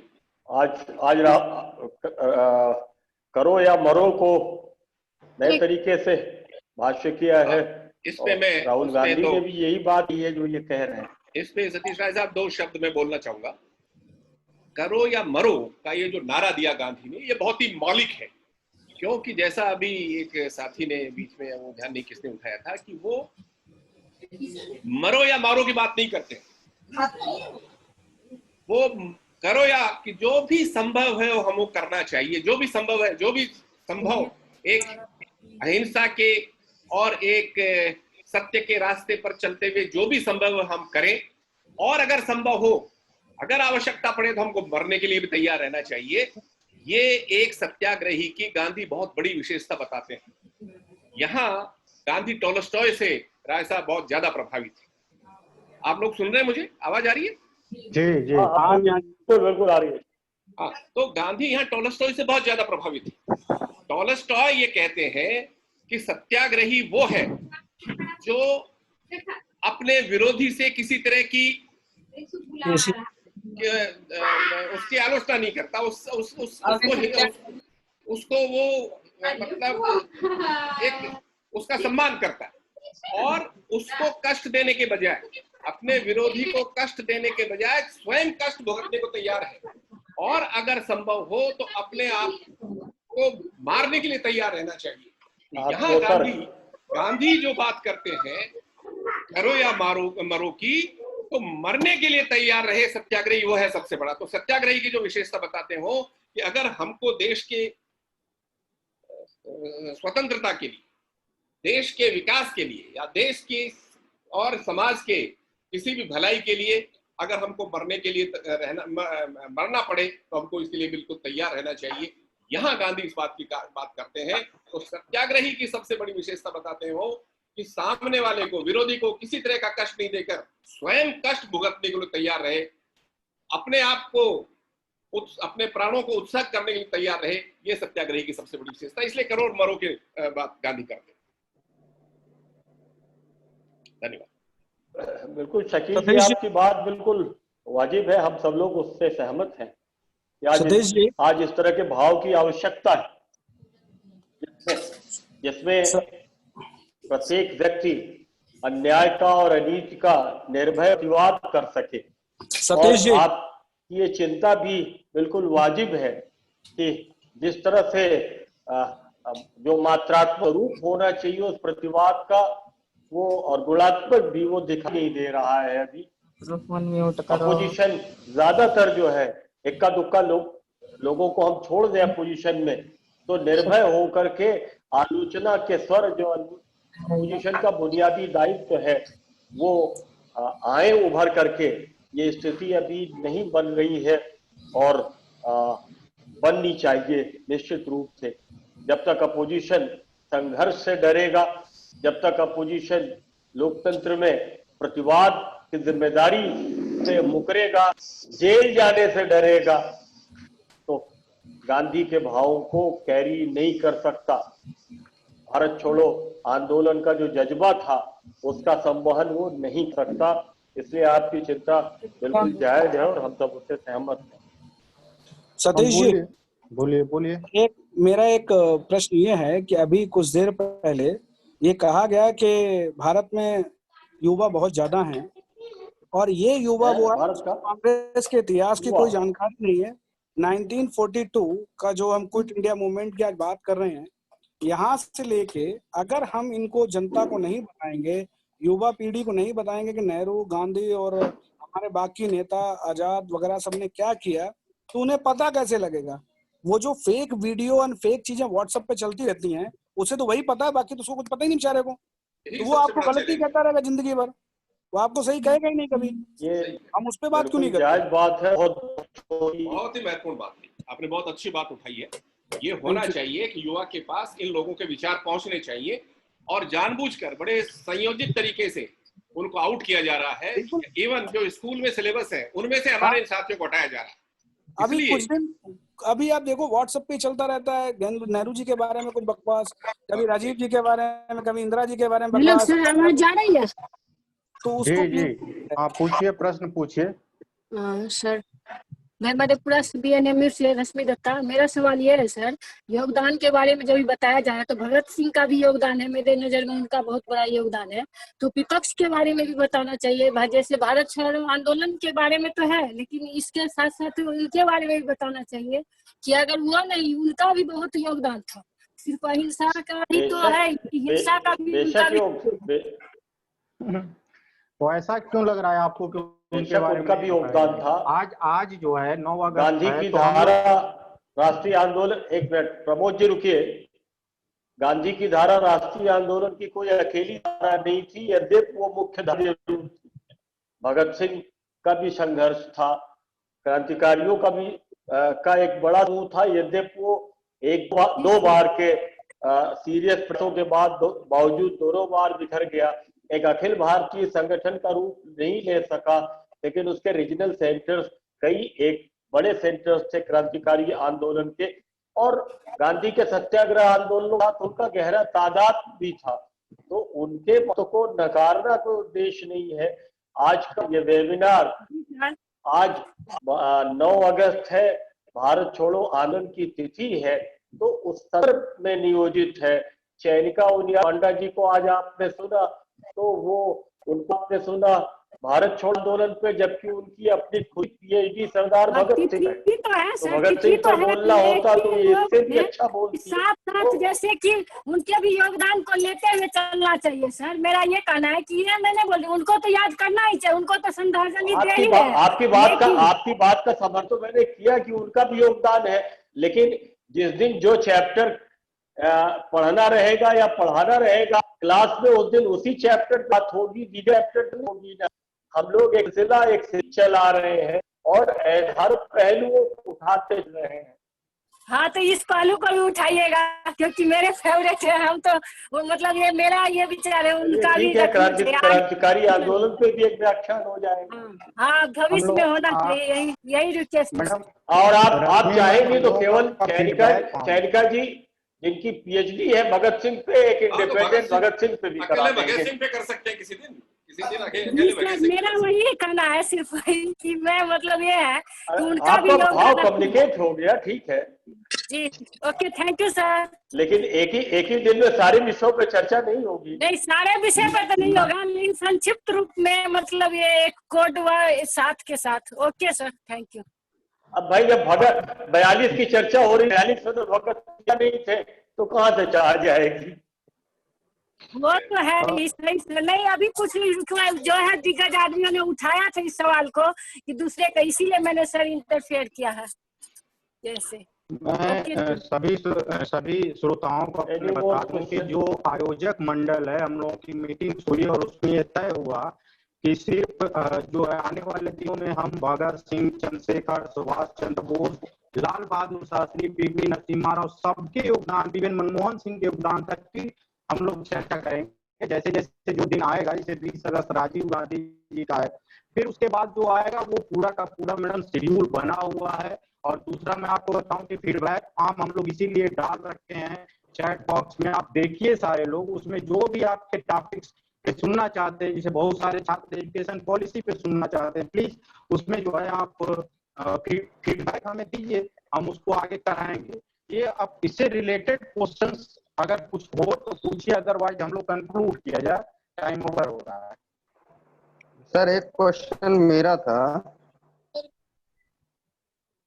बोलिए जल्दी। हाँ बोलिए। सर एक क्वेश्चन मेरा था, मेरा ये प्रश्न है कि अगस्त 1942 में ही आजाद हिंद फौज की स्थापना होती है, अगस्त 1942 में ही क्विट इंडिया मूवमेंट शुरू किया जाता है, तो इसे कोइंसिडेंस कहा जाए या कॉपरेशन कहा जाए? ठीक है, मैडम है सैनिका मैडम। सर हाँ, सैनिका मैडम। क्या क्वेश्चन क्या है? मेरा इनका प्रश्न ये है, इनका प्रश्न सर ये है कि 42 में ही भारत छोड़ो आंदोलन शुरू होता है और उसी समय आजाद हिंद फौज की गठन करते हैं, तो ये दोनों को किस रूप में लिया जाए, कोऑपरेशन के रूप में लिया जाए या इंसिडेंट है ये? हाँ, देखिए ऐसा है, मतलब जो इन्होंने बात की है, और अभी जस्ट एक क्वेश्चन आपका मधेपुरा की यूनिवर्सिटी से भी आया था। तो जब राष्ट्रीय आंदोलन चल रहा था तो इसमें विभिन्न धाराएं थी, ठीक है। मुख्य धारा जो है वो अहिंसक धारा यानी गांधी जी की थी। इसके अलावा बाकी जो धाराएं थी जहाँ पर कहीं हिंसा की बात थी या कुछ और भी थी, तो उन सब का भी बहुत ही महत्व है। ऐसा नहीं है जो आजाद हिंद फौज की स्थापना सुभाष चंद्र बोस जी ने की और जिसके बारे में भी मैंने बात भी की थी, उनका भी जज्बा वही था, उनका भी जज्बा यही था। और सबसे बड़ी बात है जो आप देखिए, वो गांधी जी को राष्ट्रपिता कहते हैं और अपने आंदोलन के लिए गांधी जी से आशीर्वाद लेते हैं, यानी उद्देश्य सबका एक ही है, उद्देश्य सबका एक ही है, भारत की स्वतंत्रता। उसके रास्ते थोड़े अलग अलग थे, तो इसलिए हम लोग इन आंदोलनों को एक परस्पर विरोधी नहीं देखना चाहिए, बल्कि ये सब आपस में कॉम्प्लीमेंट्री है। वहीं पर भगत सिंह जी का भी रोल बहुत महत्वपूर्ण है, आपका सुभाष चंद्र बोस जी का भी बहुत महत्वपूर्ण है, और जितनी भी धाराएं थी उन सब का महत्वपूर्ण है। लेकिन जैसे आज की परिचर्चा है भारत छोड़ो आंदोलन पे, भारत छोड़ो आंदोलन पर क्लियर कट है जो इस समय कौन कौन साथ थे इस आंदोलन के अंतर्गत, क्योंकि ये निर्णायक लड़ाई थी। तो जिन लोगों ने साथ नहीं दिया, जिनके बारे में चैनिका जी ने भी कहा और मैंने भी कहा, वो थोड़ी सी उस पर हमें ज्यादा सोचना है। बाकी इन सब के योगदान को कोई भी नजरअंदाज नहीं कर सकता। सर मेरा थोड़ा सा मानना ये था कि ये दोनों ही इंसिडेंट यानी आजाद हिंद फौज की स्थापना और क्विट इंडिया मूवमेंट की शुरुआत होना, ये बोस और गांधी की आपसी समझ या म्यूचुअल अंडरस्टैंडिंग और म्यूचुअल कोऑपरेशन का ही नतीजा थी कि दोनों ने एक समय ही दो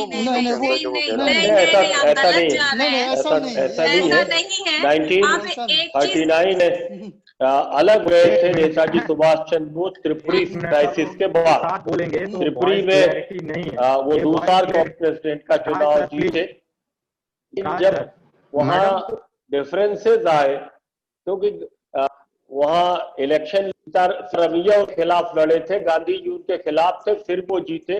जवाहरलाल जी ने सुभाष चंद्र बोस का साथ दिया, लेकिन जब वर्किंग कमेटी बनी डिफरेंस आया, में गांधी के समय रिजाइन कर दिया प्रेसिडेंट से भी और फिर कांग्रेस की सदस्यता से भी।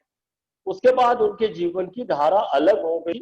मतभेद की बुनियाद कार्यशैली लेकर के थी, लक्ष्य को लेकर के नहीं, एकदम सही। तो अलग होकर के आजाद हिंद फौज उन्होंने नहीं बनाई थी, वो रास बिहारी बोस ने जापान में बनाई थी। उस आजाद हिंद फौज को रिवाइव किया नेताजी सुभाष चंद्र बोस ने, और वो सैनिक कार्रवाई के माध्यम से उस उद्देश्य तक पहुंचने की कोशिश कर रहे थे जो गांधी के सत्याग्रह के मार्ग से अलग मार्ग था। लेकिन आप ये कह सकते हैं कि दोनों में एक दूसरे के प्रति समादर भाव था। अभी राजीव जी ने कहा कि उनसे एक रेडियो ब्रॉडकास्ट में नेताजी पहले थे जिन्होंने उनको फादर ऑफ नेशन कहा। गांधी प्रतिदिन उनको रेडियो ब्रॉडकास्ट आता था, उसे प्रतिदिन रेडियो पे सुना करते नेताजी का भाषण। नेताजी की आजाद हिंद फौज में गांधी ब्रिगेड भी थी, ब्रिगेड भी थी, तो एक दूसरे की समर भाव था। लेकिन आप कह सकते हैं मतभेद नहीं था, लेकिन रणनीति मतभेद स्पष्ट था, उसमें किसी प्रकार का तालमेल नहीं। चैनिका मैम आप बोलिए, सर का थोड़ा क्लियर नहीं था। हाँ बोलिए। चैनिका जी कुछ कह रही थी। मैं ये कह रही थी कि जो ये मान रहे हैं कि आजाद हिंद फौज और गांधी के मूवमेंट को एक साथ जोड़ने की कोशिश कर रहे हैं, तो आप ये जान लीजिए कि जब सुभाष चंद्र बोस अध्यक्ष बने थे तो सुभाष चंद्र बोस और गांधी के बीच में जो मतभेद हुआ था, उस मतभेद का जो मुख्य कारण था वो यही था कि सुभाष चंद्र बोस उस समय एक एग्रेसिव मूवमेंट कांग्रेस के मंच से करना चाहते थे, लेकिन गांधी उस समय उस मूवमेंट के लिए राजनीतिक परिस्थितियों को सही नहीं मानते थे और उनको लगता था कि ऐसा करके शायद हम लोग हिटलर को सपोर्ट करेंगे, या जो भी उनका एक आर्ग्यूमेंट था, और यही मतभेद बड़ा होता चला गया था। उसके बाद सुभाष चंद्र बोस ने अपनी एक अलग धारा पकड़ ली और गांधी जो है कांग्रेस के साथ जुड़े रहे, और सुभाष चंद्र बोस ने जब कांग्रेस छोड़ी भी तो उनका ये कथन था कि इस कांग्रेस को मुझसे ज्यादा गांधी की जरूरत है। तो मतभेद होने के बावजूद भी जो व्यक्तिगत जो संबंध था या जो मनभेद थे वो कहीं देखने को नहीं मिलते हैं। व्यक्तिगत संबंध उतने ही सौहार्दपूर्ण थे, सुभाष चंद्र बोस उतना ही रिस्पेक्ट करते थे। एक चीज और मैं बताऊं कि जब गांधी ने 1939 में इस मूवमेंट को रखने की बात की, तब एंटायर कांग्रेस उसके अगेंस्ट थी कि अभी मूवमेंट नहीं होना चाहिए। और गांधी का उस समय का वक्तव्य जो मुझे आज भी याद रहता है कि जब हमने पढ़ा था कि मैं इस देश की कांग्रेस नहीं भी इस मूवमेंट को करेगी तो भी मैं इस देश की मिट्टी से आंदोलन खड़ा कर दूंगा। तो गांधी उस समय तक इस विचार पे अपनी राय बना चुके थे कि अब कांग्रेस को या इस देश को मूवमेंट में आगे जाना चाहिए। तो इनका जो सुभाष चंद्र बोस का जो तरीका था कि दुश्मन का दुश्मन दोस्त, यानी अंग्रेजों का जो दुश्मन है उससे हम सहायता लेके मूवमेंट करें, लेकिन गांधी का ये था कि साध्य के साथ साथ आपके साधन भी पवित्र होने चाहिए। तो आप हिटलर से सहयोग लेकर के अगर अपना आंदोलन करोगे तो जो देश बनेगा वो भी हिटलर के जैसा ही बनेगा, तो वो सही नहीं है। तो दोनों के बीच में मतभेद उस समय भी थे, लेकिन दोनों का साध्य एक ही था, इस देश की स्वतंत्रता, लेकिन साधन दोनों के अलग अलग थे। तो इसलिए एक कोइंसिडेंट है, ये कोई आपसी समझ से बनी हुई नहीं है। लेकिन एक चीज और बता दूं कि एक पत्रकार ने गांधी से सवाल किया था जब सुभाष चंद्र बोस की सेनाओं को शुरुआती सफलताएं मिल रही थी, तो एक अंग्रेज पत्रकार ने उनसे पूछा था कि मान लीजिए कि सुभाष चंद्र बोस की सेना जीतते हुए दिल्ली तक पहुंच गई तो आपकी प्रतिक्रिया क्या होगी। तो गांधी ने उस समय उसको जवाब दिया था कि उनका स्वागत करने वाला मैं पहला व्यक्ति होऊंगा। तो गांधी का ये कथन भी ये बताता है कि मतभेद होने के बावजूद भी गांधी भी सुभाष चंद्र बोस से उतना ही प्रेम करते थे। तो ये मतभेद इनके दोनों के थे और दोनों के मूवमेंट चलाने के तरीके में ये साफ साफ दिखता है। सुभाष चंद्र बोस पे अगर बात करनी है तो बहुत लंबी चर्चा होगी। गांधी और सुभाष चंद्र बोस का रिलेशन बड़ा कॉम्प्लेक्स रिलेशन है, क्योंकि सुभाष चंद्र बोस ही वो पहले व्यक्ति हैं जिन्होंने गांधी को राष्ट्रपिता भी कहा, हालांकि उनके रिश्ते को